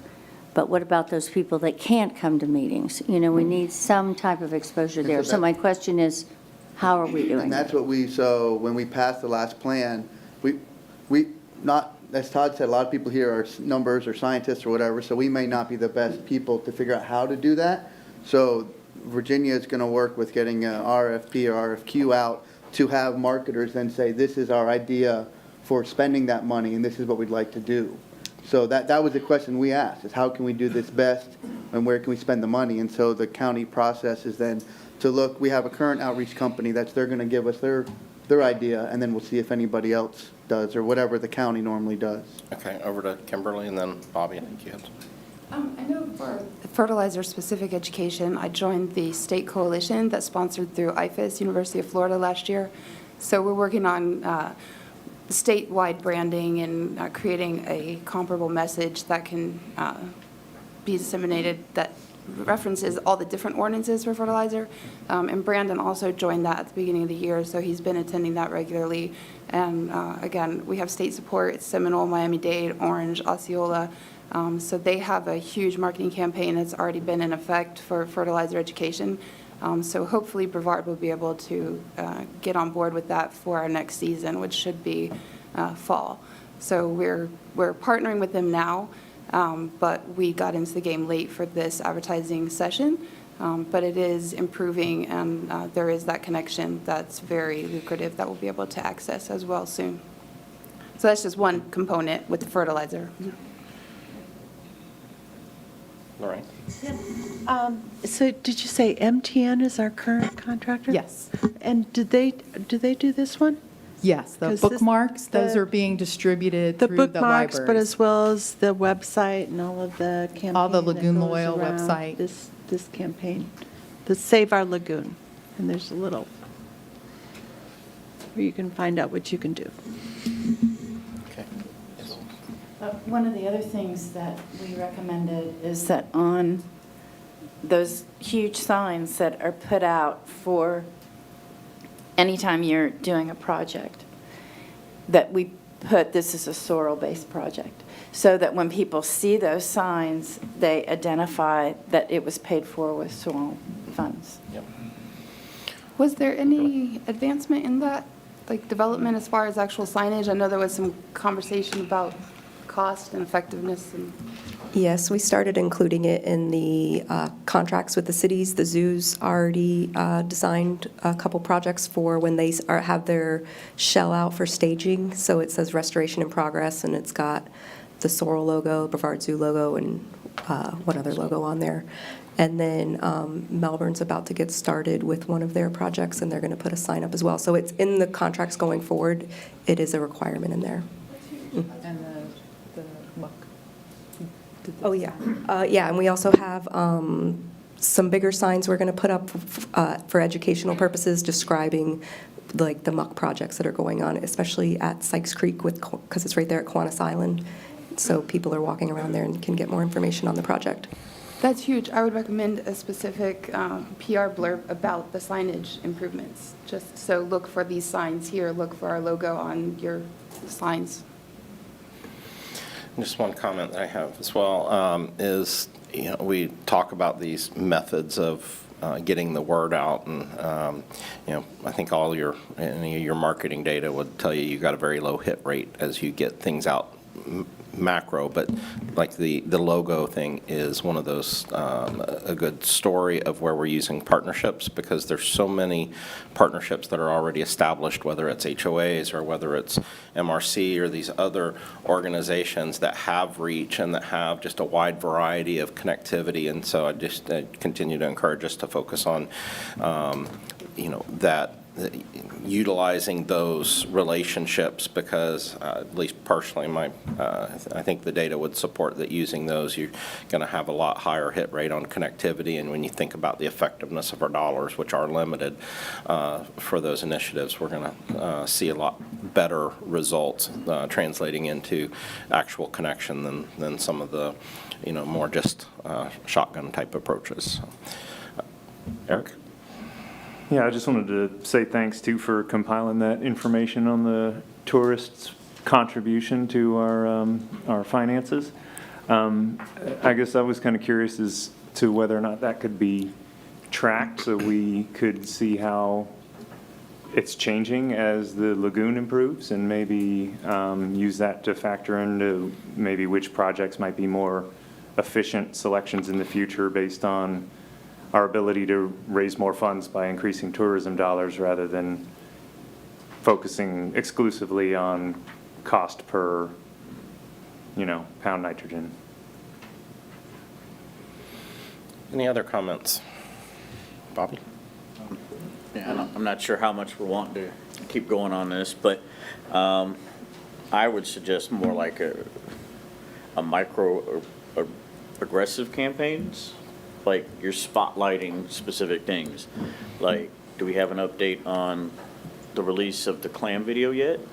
Has that been sent out? Have we got any like feedback? Because that was a really good one. And so like a microaggressive campaign being, so when you do a little project in the neighborhood, right, then those people that are impacted, just a little flyer, that says, hey, this is part of the project. This is what it's going to do for your neighborhood, right? A postcard, a large postcard size, no bigger than that. Most people aren't going to read this. Most people aren't going to read this, you know? So I've been involved in a lot of other things, including literal campaigns. And it's amazing how much of a little difference you can do that when you hit a neighborhood versus a larger thing as well. Then they know it's impacting them. And those that don't read it, they might talk to their neighbors. And also maybe, I can't remember it, it was a few years ago, FIT did their economic report on tourism for the county, and it was actually pretty phenomenal. It was the first collaborative report, and it did include the ecotourism, and it had some really great information in that. And it might have been 2018, I feel. Yeah. So, and I can help with more of that later, but that's. Thank you. Okay, any additional wrap-ups? So, Just make sure to go to that site, because there's some really good digestible info on it. So the libraries are just a fantastic partner for getting that information out, and they are excited about us doing recurring bookmarks on different themes and trying to get the children involved and coming up with some graphics for us to include on the bookmarks, and so we're starting that. Okay, that's lagoonloyal.com/updates.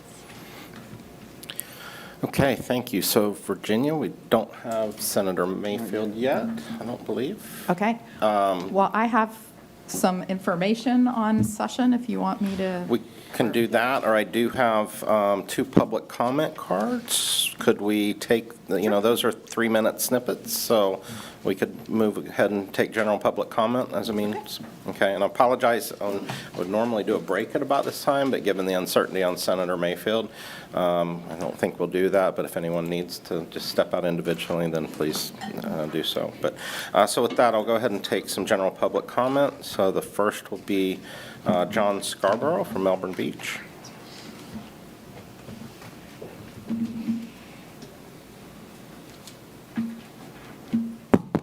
And you have, if you can state you've already stated your name, but you have 3 minutes.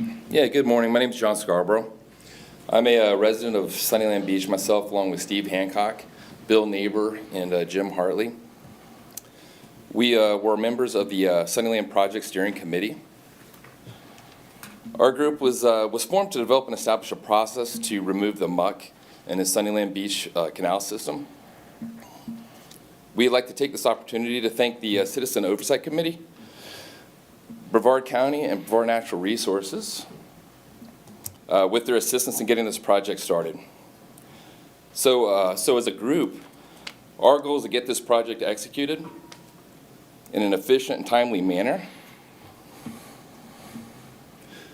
as well as, excuse me.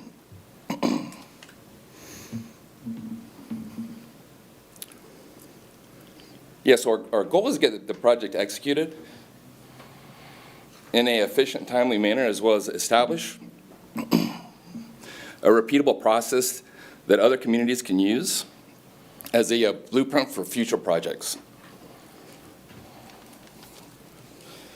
So as a community, we've taken many steps to minimize our impact on the Indian River Lagoon and the demucking of our waterways. So this is another a large step we could do to protect the natural resource. Once again, we'd like to thank everyone for their support and their assistance on our project. That's all I have to say. Thanks. Thank you very much.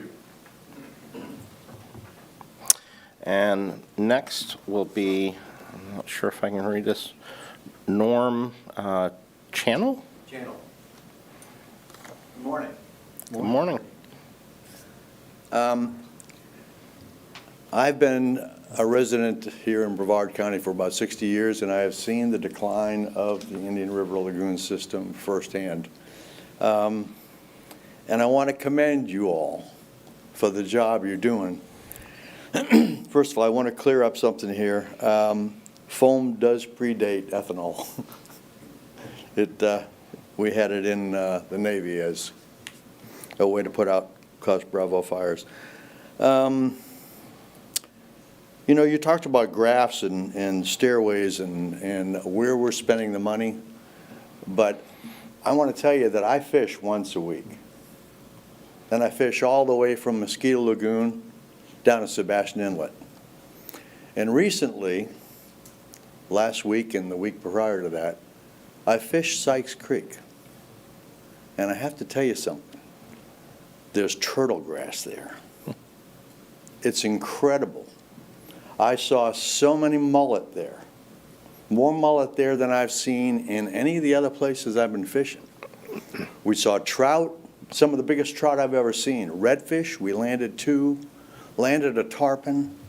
You could sit there, the water is gin clear. I wish I had a PowerPoint presentation. The water is gin clear. I brought pictures if you want to take a look at them. But there's one thing I have to ask you. Right there in Sykes Creek, have you done any, this is my first time here, have we put oyster beds in there? Do you know? Yeah, I don't think they're not that far north. Okay. Because there's oyster beds there. There's oyster beds there that were planted there, man-made. I know we stored some just on the little bridge south of, sorry, what's the name of the impoundment area? The conservation, no. Ulame. No, this is way south. Okay. This is south of 520. There's an area there, I think the Girl Scouts use it. You know the area I'm talking about? Yes, so we did have projects at Girl Scout, both sides of the Girl Scout property. Because that's where the water is pristine. And I knew Bill Posey. Bill Posey was a city councilman with Rockledge when I was a Rockledge cop. So I talked to him and told him about this, and he says, you need to bring this to the council. You need encouragement. You guys are doing a good job. But I can't help but think that more oyster beds, that's a 24-hour, 7-day-a-week filter system that specifically takes nitrates out of the water. Specifically takes sediment out of the water. And it's working 24/7, and with ideal conditions, it will filter each oyster 50 gallons a day.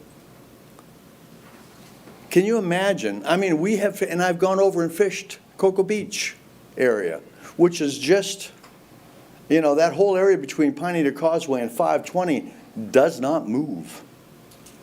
There's no tidal. The only thing that moves it around is air. And we fished Cocoa Beach yesterday. 12 redfish. Wow.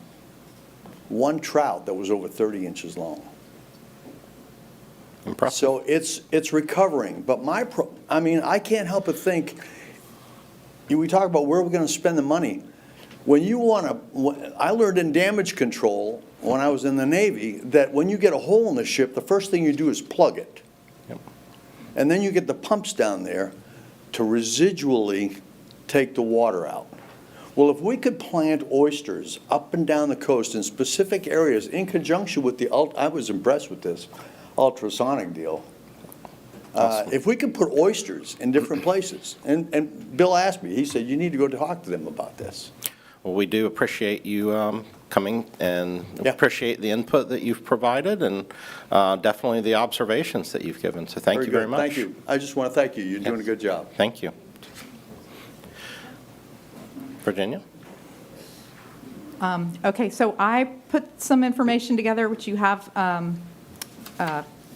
printouts of the legislative session. I could go over some of that.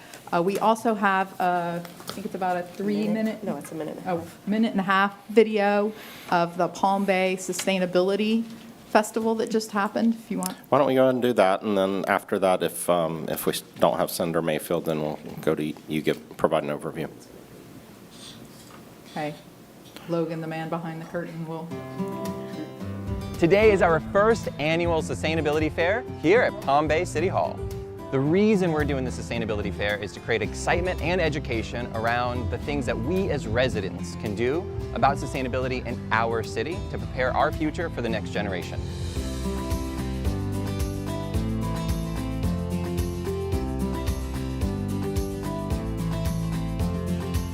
You're going to see a bunch of different vendors, many of which are sustainable vendors. We are incredibly excited to have them out and to support them.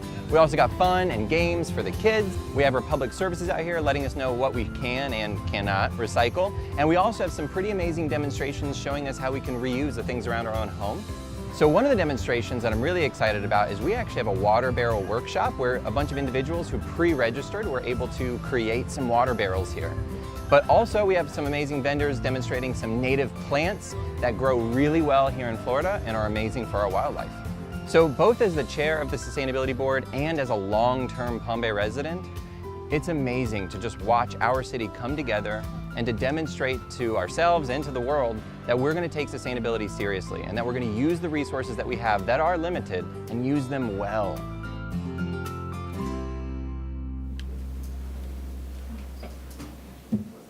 Okay, thank you.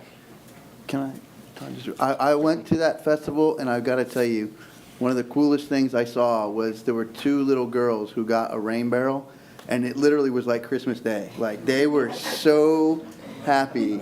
They, like, tried to lift it. They couldn't carry it to their car. Their parents were like, we got it, we got it. But seriously, and I think that concept, that light that pops on in their head, it was really cool to witness. So they did a great job. Great, thank you. Okay, Virginia?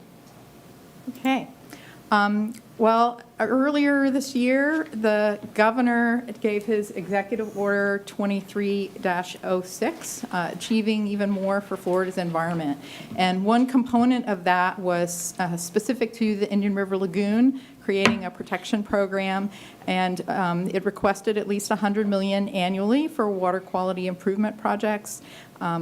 Asked to coordinate with the restoration partners to identify and prioritize projects, asked for enhanced water quality monitoring to help identify sources of nutrient loading, and encouraging innovative nature-based solutions.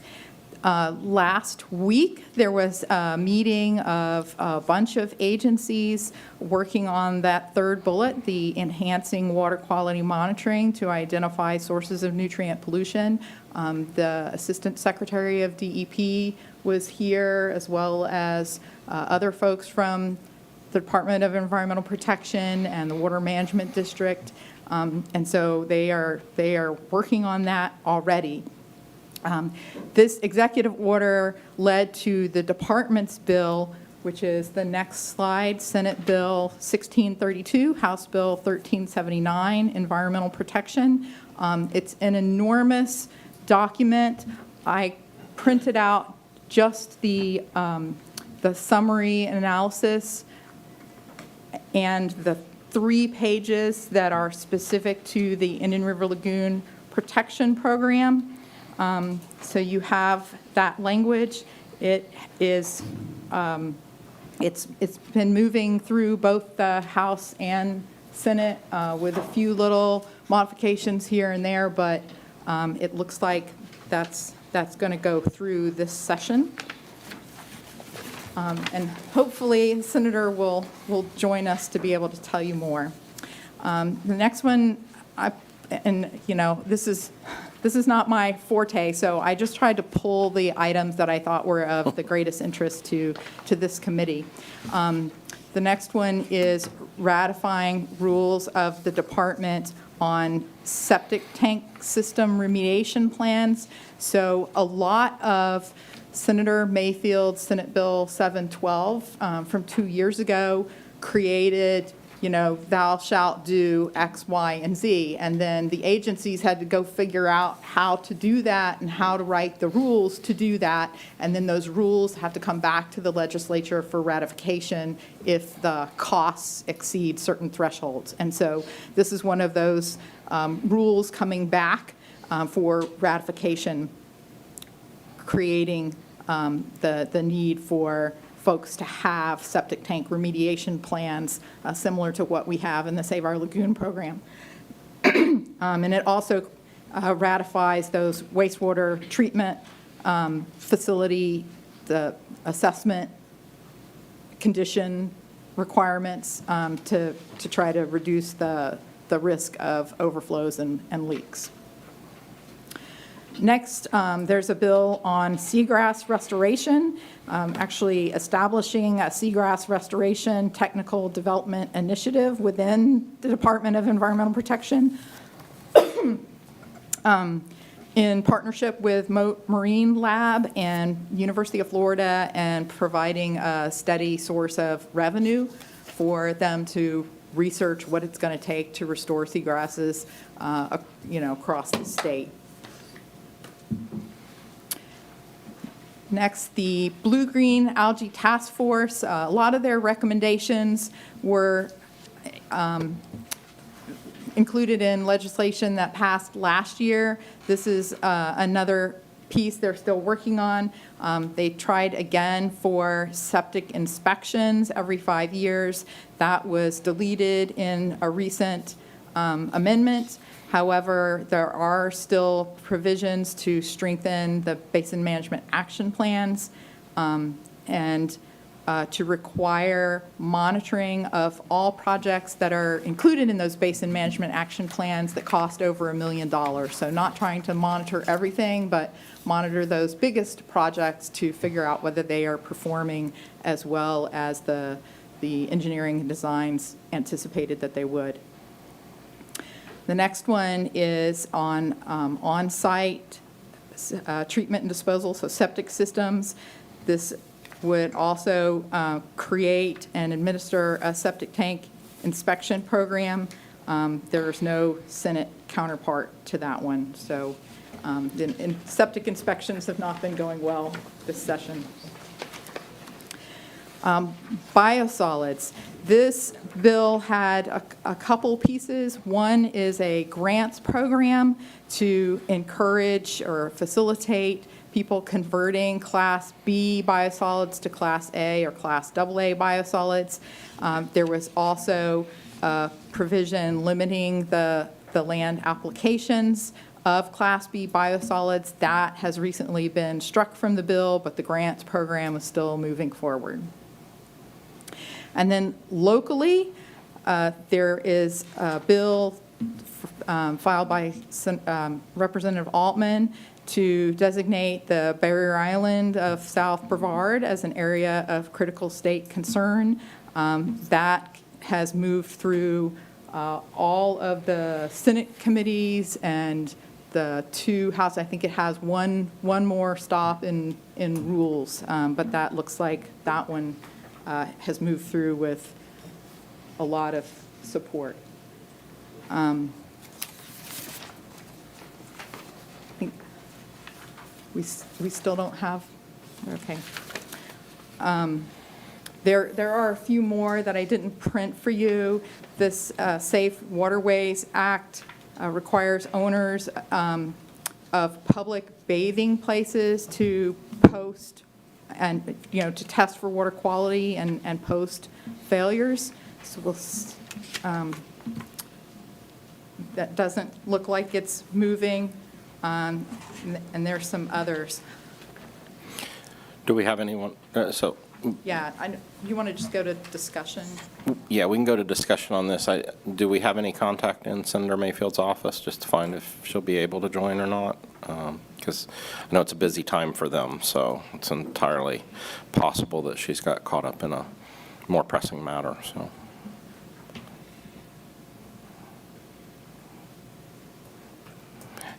And for the time being, we can go ahead and move on to discussion of these items. Kurt? Yeah, Virginia, the last one, House Bill 1489, Senate Bill 1686, designation of Brevard Barrier Island area as an area of critical state concern. What does that mean if this were approved?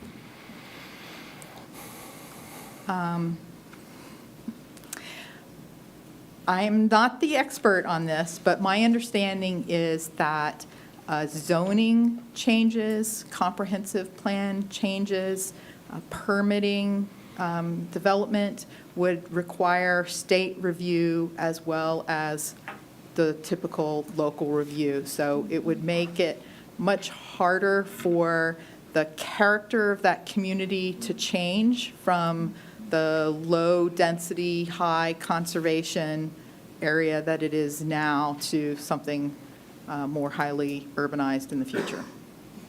There is a group that has been pushing for density, to maintain the density that's in the South Beaches area. And so I think that that's the main, that this bill speaks to, is about keeping the density as it is. Okay. Lorraine? Yeah. It's really disappointing to see the septic inspections, cut out again, particularly in light of, this more of a comment, just in light of what we know in terms of our voluntary program for people to sign up for advanced septic. And that inspection program, I was looking toward that as a way to really promote and get that program going, because we know it's not going to be the first item on any homeowner's priority list unless they absolutely have to do it. And you can avoid doing that septic upgrade or replacement for quite a while and be polluting the lagoon without any obvious. Can I make a comment on that, please? Yeah. To your point, Lorraine, when Randy Fine first got elected, I had him in my office, and we conspired to come up with a requirement that when a property with a septic system was sold, they would have to have an inspection done. And how it was paid for would be up to the buyer-seller. Not a big deal, you would think. You would think it would be a no-brainer, because we do require, I don't know who the we is, but I know that it's required that if you sell a house, your roof has to be inspected. Yeah. Well, that doesn't have much effect on the environment, but certainly septic inspections does have a big effect on the environment. And you're not talking about a lot of money. What does it cost? $400 to $600, which could be split both ways between the buyer and seller. But it was roundly just, he didn't get anywhere with it, because he told me that the realtors just killed it because it was going to kill their sales, which I find absurd. And I don't know, Barbara, you could relate to that or have any comment on that at all. But that was 6 years ago, and now we haven't gotten any further on this. It's because an awful lot of people, when they buy a house, they don't even know what a septic tank is. So they don't even know what it's supposed to do, what it's not supposed to do. That they should have it inspected on a regular basis or pumped out on a they don't know. And so this would be a simple process, I would think. But obviously our representatives, our elected representatives in Tallahassee, don't agree. And I'm very disappointed. Barbara, can you press your button? There you go. I think I've got it now. I'd just like to say that most of us, I think, that sell real estate a lot, recommend every inspection on a home. a pool inspection, a septic inspection, a roof inspection, et cetera. And it's for the protection of both the buyer and the seller, so there isn't litigation after the sale. So, I mean, the best way to do it is to work through the real estate community to get them to support it and promote it. Okay, thank you. Charlie? So would the county be able to implement their own program requirements, or is that one of those local rules that the state has squashed? No, this is one where the state has authorized local governments to create their own inspection requirements. Really? Mhm. How come nobody told me? I could have been working on I that know. for 8 years ago. Well, we can go forward with that now. I'll double check that, but that was the last time I checked. Yes. Next comment, Vinny? Oh, yeah, I was just going to say, I think the thing, and Barbara kind of whispered it, the roof thing is a bank thing. The bank requires the roof inspection because if you've got a leaky roof, that's going to, lower the cost of the house. So maybe one of the angles would look at maybe some of the local mortgage companies and see if they would require that a septic system be checked as part of the mortgage grant. Keith Winston, who's way smarter than I am, once said it's all about the market. And if you can get the market to agree on something, then that usually helps grease the wheel. So maybe we can find a way for mortgage companies to get involved and say, well, the value of this house is going to go down if it's found it's got a leaky, tank, just like it would the roof. So maybe that's an angle we could look as well. Okay, before I go to Stephanie, just one clarification there. I think you'll find it's typically insurance, because in order to get insurance coverage, you've got to do a roof inspection, that's what I meant, which, insurance, and not mortgage insurance is companies. required to get your mortgage, and most people need a mortgage, so. Thank you. Good point. If we can go over to Just- Stephanie. Oh, hold on. Anything, Virginia? Sorry, just while we're on that subject, we have done outreach with the Space Coast Realtors. We've created flyers for them about encouraging septic inspections, and we've also done flyers with the title companies and the closing agents, so trying to hit different steps of the process to encourage septic inspections as part of closing. Okay. Stephanie? I think it is encouraging that the Senate bill that we got, CBHB 1379, they do have provisions in here for septic to sewer. And I think that that is an encouragement. I agree with you. I wish that we could get the septics inspected, because we know historically that a lot of them are leaking. But Until they back up, nobody even knows they have it, or don't care. And I will tell you, my own particular instance shows that, well, let me just tell you the quick story. I bought that property I bought that property back in 1988, and I came from New Jersey where I had a septic system. So I insisted as part of the condition of sale that the tank be inspected. I wasn't smart enough to have the system inspected. Well, about 2 years later, I started having an issue. It turns out the issue was that I didn't have a drain field. Whoever had a failure in my tank before ran a corrugated pipe out into the front yard, and that's what sufficed until it backed up. So that's probably indicative of most people. They don't want to be bothered. They don't want to spend the money. So if there's a shortcut or something, they're going to take it. So buyer beware, I guess. Thank you, and I did just get notice that Senator Mayfield's on. So Senator Mayfield, welcome to the Sorrel Citizen Oversight Committee, and thank you for joining us. Hey, no, thank you, and I am driving, so I don't have all my notes in front of me, but yeah, I was told that you guys just want an updated session, so let me just give you briefly where we are.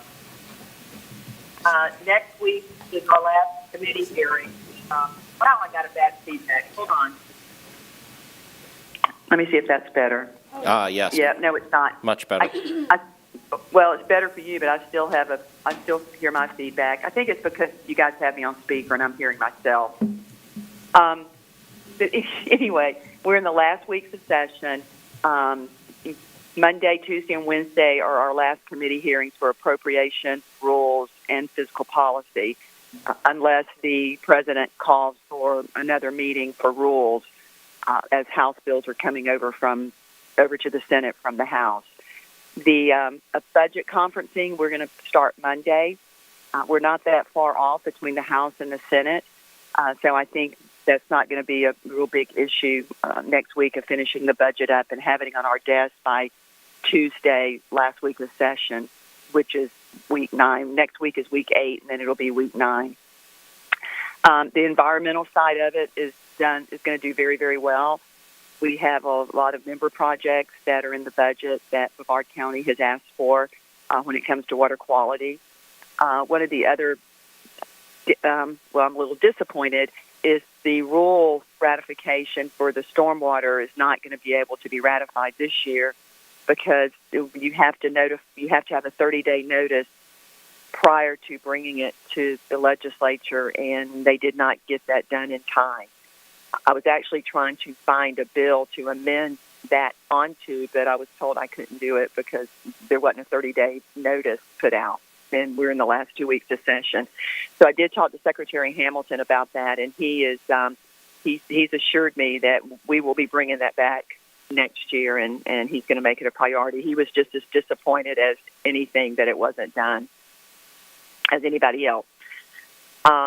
So, everything seems to be moving along. I was listening a little bit about the septic to sewer problem in the drain field. We have so much money in the septic to sewer conversion that I hope that we finally have a program and a plan how people are aware that it's there and they know how to go about getting it and all the processes that has to be done, from who to contact, like the septic companies that have to abandon them, the utility contractor that has to connect it, and how to apply for the grant, because I know for a while there that was a concern. I still have people calling and asking me, how do I do this? So that's kind of a quick and dirty update on what's happening. Seagrass. The other thing was the bill did pass about the seagrass restoration and the study that Moat and I think Florida State or University of Florida are going to put together and research. And some of the companies that have been doing the research on seagrass restoration is going to be part of that team. And we've put quite a bit of funding into that research, which hopefully we'll be getting some good data and information out of it. So that's kind of where we are right now in this process. Senator, thank you so much for joining us. Do you want to say anything about the environmental protection bill that has the Indian River Lagoon component? Yeah, that's going to be on my agenda on Monday.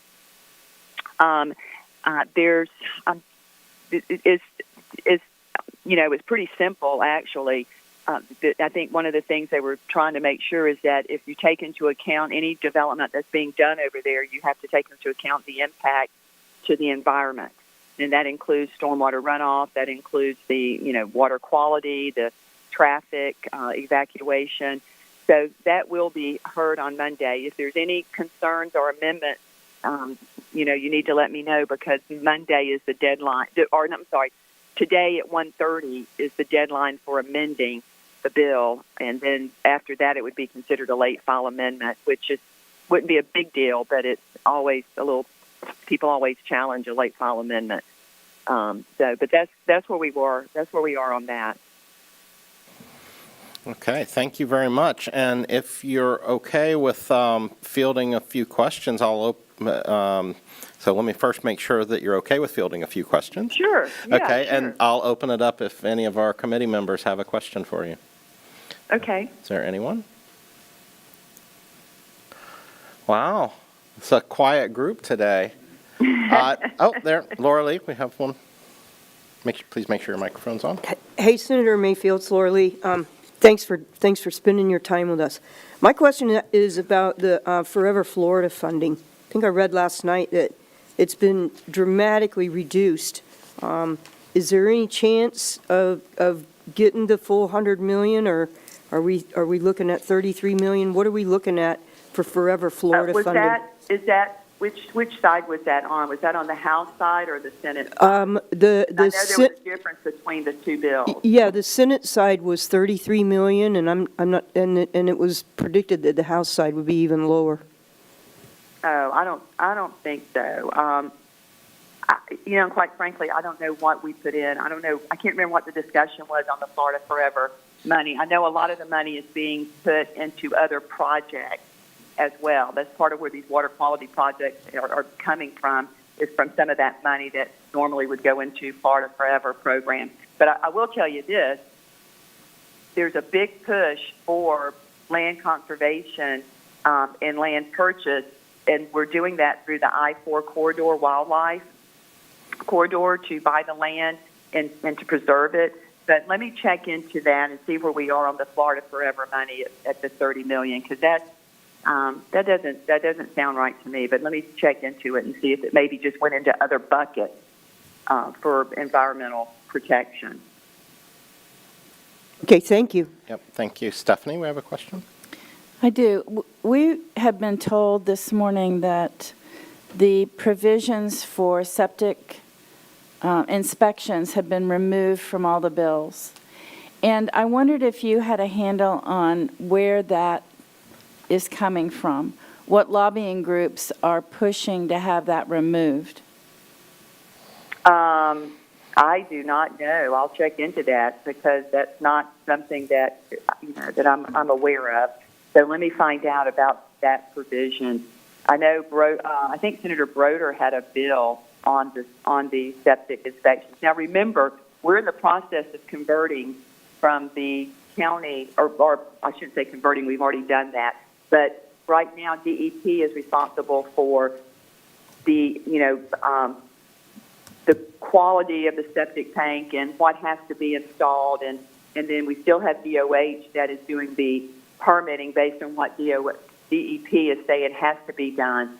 The inspections are being done by the Department of Health, in which I know we've had an issue there because of just shortages of people. So, but I don't know anything about the inspections of existing septic tanks, of removing that out, but I'll find out on where we are on that. Do you know what bill they said it was in, where they were removing the number of inspections for septic tanks? Yeah, I can clarify. I think we have a listing that was House Bill 1425, and there was not a Senate companion. And that was to increase the septic tank inspection? That's correct. Yeah, okay. I'll But there find out. there was another one as well. Well, if The bill it above did that have a as well? Senate companion, if it did have a Senate companion, then it's the septic tank inspections will stay currently of what's in law. And And I don't know why there wasn't a Senate companion to the bill from the House. Because you got to have a Senate companion in order to be able to make the bill. Okay, and then there was also a separate House Bill 423, Senate Bill 1538, which is implementation of the recommendations of the Blue-Green Algae Task Force, which we have a note that there was a Senate delete all amendment that scrubbed the septic tank inspection provision, and then the House version is stalled. So. Can you send me those bill numbers and let me look Sure. at them? I think Virginia can send Yeah, that. just text them to me. One This thing, is my cell. Text me the numbers and let me look into them, and just with a quick notice to what the bill did. and one thing I'd like to highlight for the committee as well, that is that, Senator Mayfield's Clean Waterways Act is less than 2 years, right at 2 years old, and and we, as any of anyone, I think, recognize how long some of these things take to really make transition, and there's so many components of that bill that have really positive, far-reaching impacts, but they're going to take some time to fully deploy through the regulatory process and the regulated entities. And I personally want to just express my appreciation to the senator as a leader of a regulated entity, of the willingness to both drive the water sector and industries forward, but to do so in a way that's implementable and that is achievable as well. So certainly, I for one definitely appreciate the approach that you take on that. Well, I appreciate that, because sometimes we get up there and the sound bites sound better. We're going to do this, but then when you start going through the process, well, how are we going to implement this? And it's not only just an implementation, but it's also how are you going to regulate it? How are you going to follow up on it? How are so there's a lot to it than just a sound bite that sounds good to make everybody go, "Rah, you're doing something." If you can't implement it, you can't do anything. And if you can't regulate it, you can't do anything. So I appreciate that because it is very difficult. And again, I'm disappointed that the stormwater ratification did not take place this year, and a lot of it was the task force was not given clear direction, and the scientific information was not provided. And Secretary Hamilton, said, "Look, this is it's our fault. We didn't give clear direction," and that's why they pushed it to try to get it done before the end of the session. But it just didn't happen. They have a rule now, but we just can't ratify it because it wasn't 30 days prior to the bill being filed to ratify it. Okay, thank you. Charlie, I have another question. Yeah, hi, Senator Mansfield. Thank you for joining us today. I did have a question on the Indian River Lagoon Protection Program, and it might be a bit of a detail, but part of it is to, the developing the water quality standards, and typically the parameters are the nutrients, pH, particulates. But one of the things with the lagoon and other estuarine systems is, of course, fresh water input.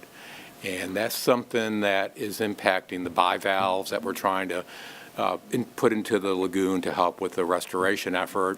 And so you're putting those in, but yet this freshwater input, which is over the historical numbers, is impacting them negatively. So again, it's more of a detail that will probably be worked out as the rules are promulgated and developed, but that's something I'd hope that you can keep your eye on as well for us to make sure that water quality includes freshwater input to lagoon systems. Okay. Yep, will do. Okay, do I have anyone else? Okay, thank you very much for not only your work up there, but taking the time to talk with us as well during our committee meeting. Yeah, no, I appreciate it. And again, I apologize at being in the car driving home, but I really didn't want to miss it. So thank you. And I'm going to tell you, you got a good leader there in Virginia too. She keeps me posted, and if I have a technical question, I always call Virginia. She helps walks me through it. So you guys are doing a great job. We appreciate it. Thank you. You're welcome. I'll talk to you later. Bye-bye.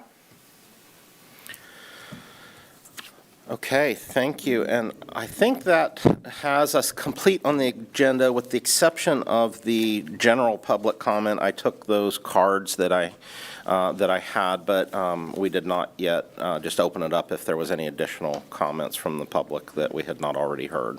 So I'll do that at this time, unless if there's anyone else. And hearing none, that brings us, we have no old business, no new business. Any final comments from the committee? I have a question. Should have asked before, Virginia. What constitutes an outstanding Florida spring? On the Senate Bill 1632. Yeah, I think they're defined by the volume of water upwelling in the spring. Does anybody else know? There might be also something about the nutrient input, because they were having an issue in other parts of the states of this. Right, okay, so that they're required to come up with a septic tank remediation plan. Yeah, so I don't know the specific criteria, but there are specific criteria, so it is a regulatory definition, so there's a specific list. It's not like just that you go find any spring. There's a specific list. It's just similar to outstanding Florida waters, of which the Banana River is. There's outstanding Florida springs, and so it's a regulatory definition that then designates those, and then there are typically more stringent environmental standards applicable in those areas. I can tell you one of the ones that in Central Florida is Wekiva is definitely one of the designated outstanding Florida springs. So. Don? Yeah, the Restore Our Shores group within Brevard Zoo is installing 17 experimental seagrass stations next month. And it's a good chance to get involved if anybody's interested. There'll be 17, and they'll be distributed in Brevard County up and down the lagoon. And it's just a great chance to see how it's all done and what is being set up. Do you happen to know where they would go to get involved on? Yeah, you'd go to the Brevard Zoo, the website, and under conservation, you go to Restore Our Shores, and under that, how can I volunteer? And then there'll be volunteer opportunities there. Okay, thank you. Any other committee member comments? Laura Lee? On Monday from 4 PM to 7 PM at City Titusville City Hall, they're having an open discussion, presentations. They'll have all the boards and stuff, and members of the East Central Florida Regional Planning Council will be there. And it's they're talking about the Titusville Resiliency Plan. So they've been working on that for a while. This is a chance for the public to come and talk to planning council members and Titusville city staff about our resiliency plan. And then on Tuesday at 5:30 PM, there's going to be a presentation to the Titusville City Council at their city council meeting about Titusville sustainability plan.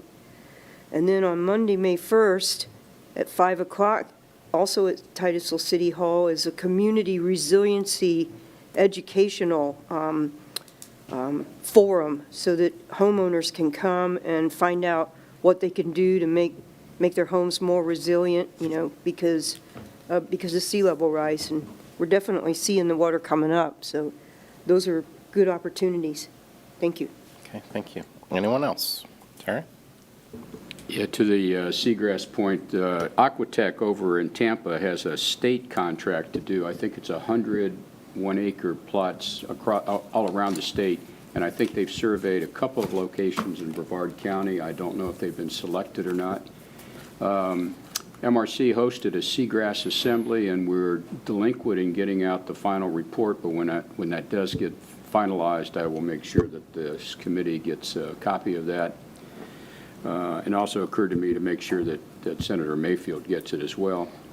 And the final thing is, with all this sharing and make your voice heard and so on, I just shout out for the helpthelagoon.org. We have so many URLs, it's like, that's one of the problems that's confronting us. But helpthelagoon.org is the Lagoon Voices website.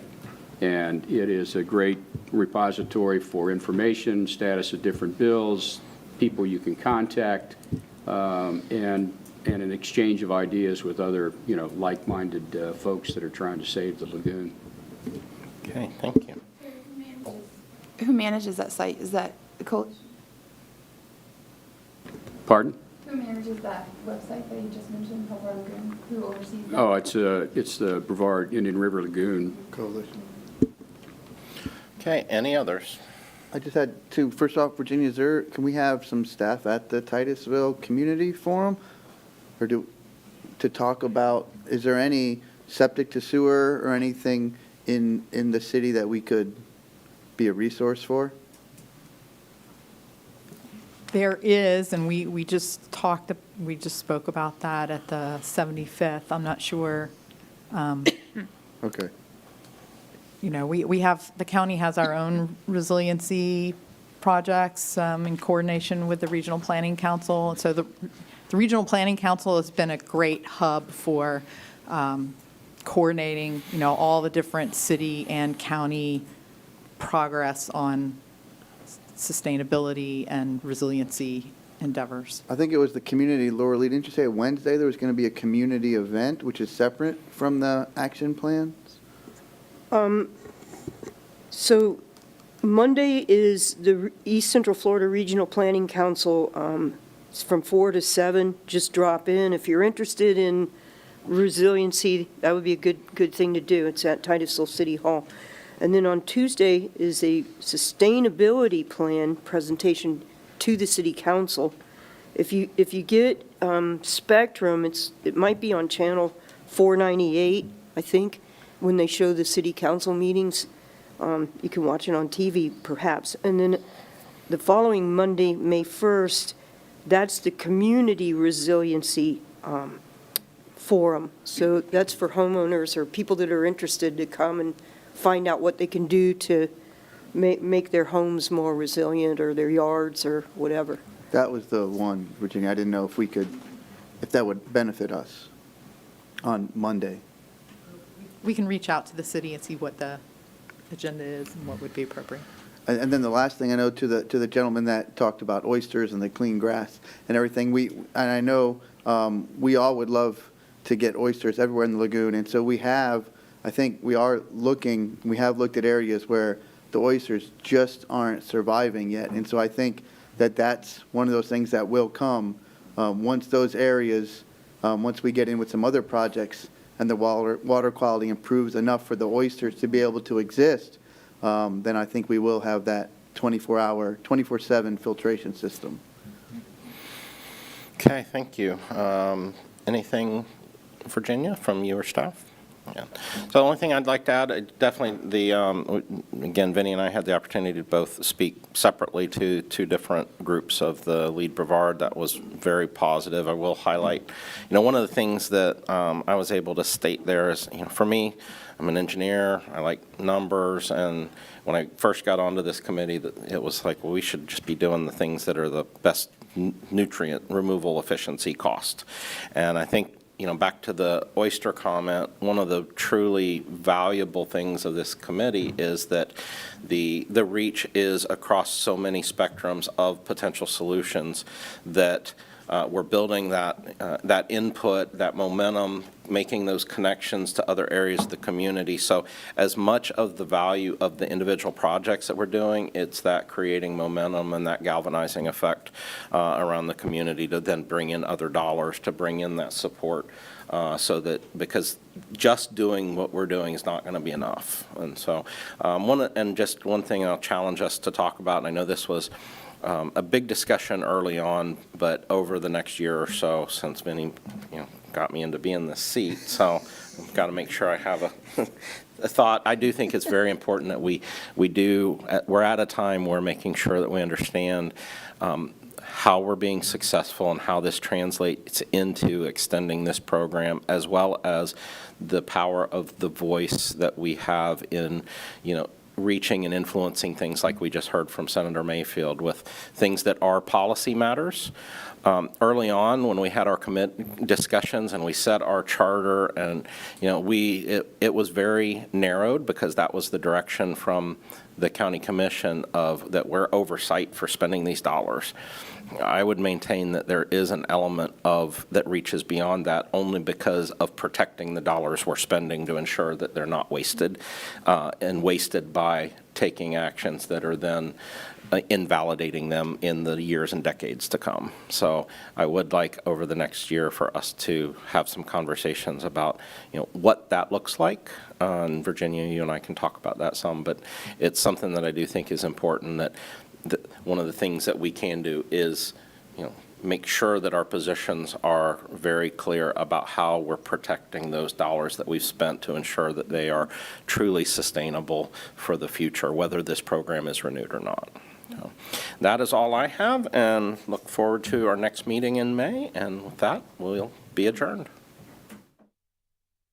The opinions expressed by any member of the public during any period of public comment do not necessarily reflect the views or opinions of the Board of County Commissioners of Brevard County, Florida, Space Coast Government Television, or the program sponsor, and are solely those of the presenter. The Board of County Commissioners of Brevard County, Florida, Space Coast Government Television, and the program sponsor hereby expressly disclaim any and all responsibility or liability for any defamatory or slanderous statements expressed by any member of the public during any such period.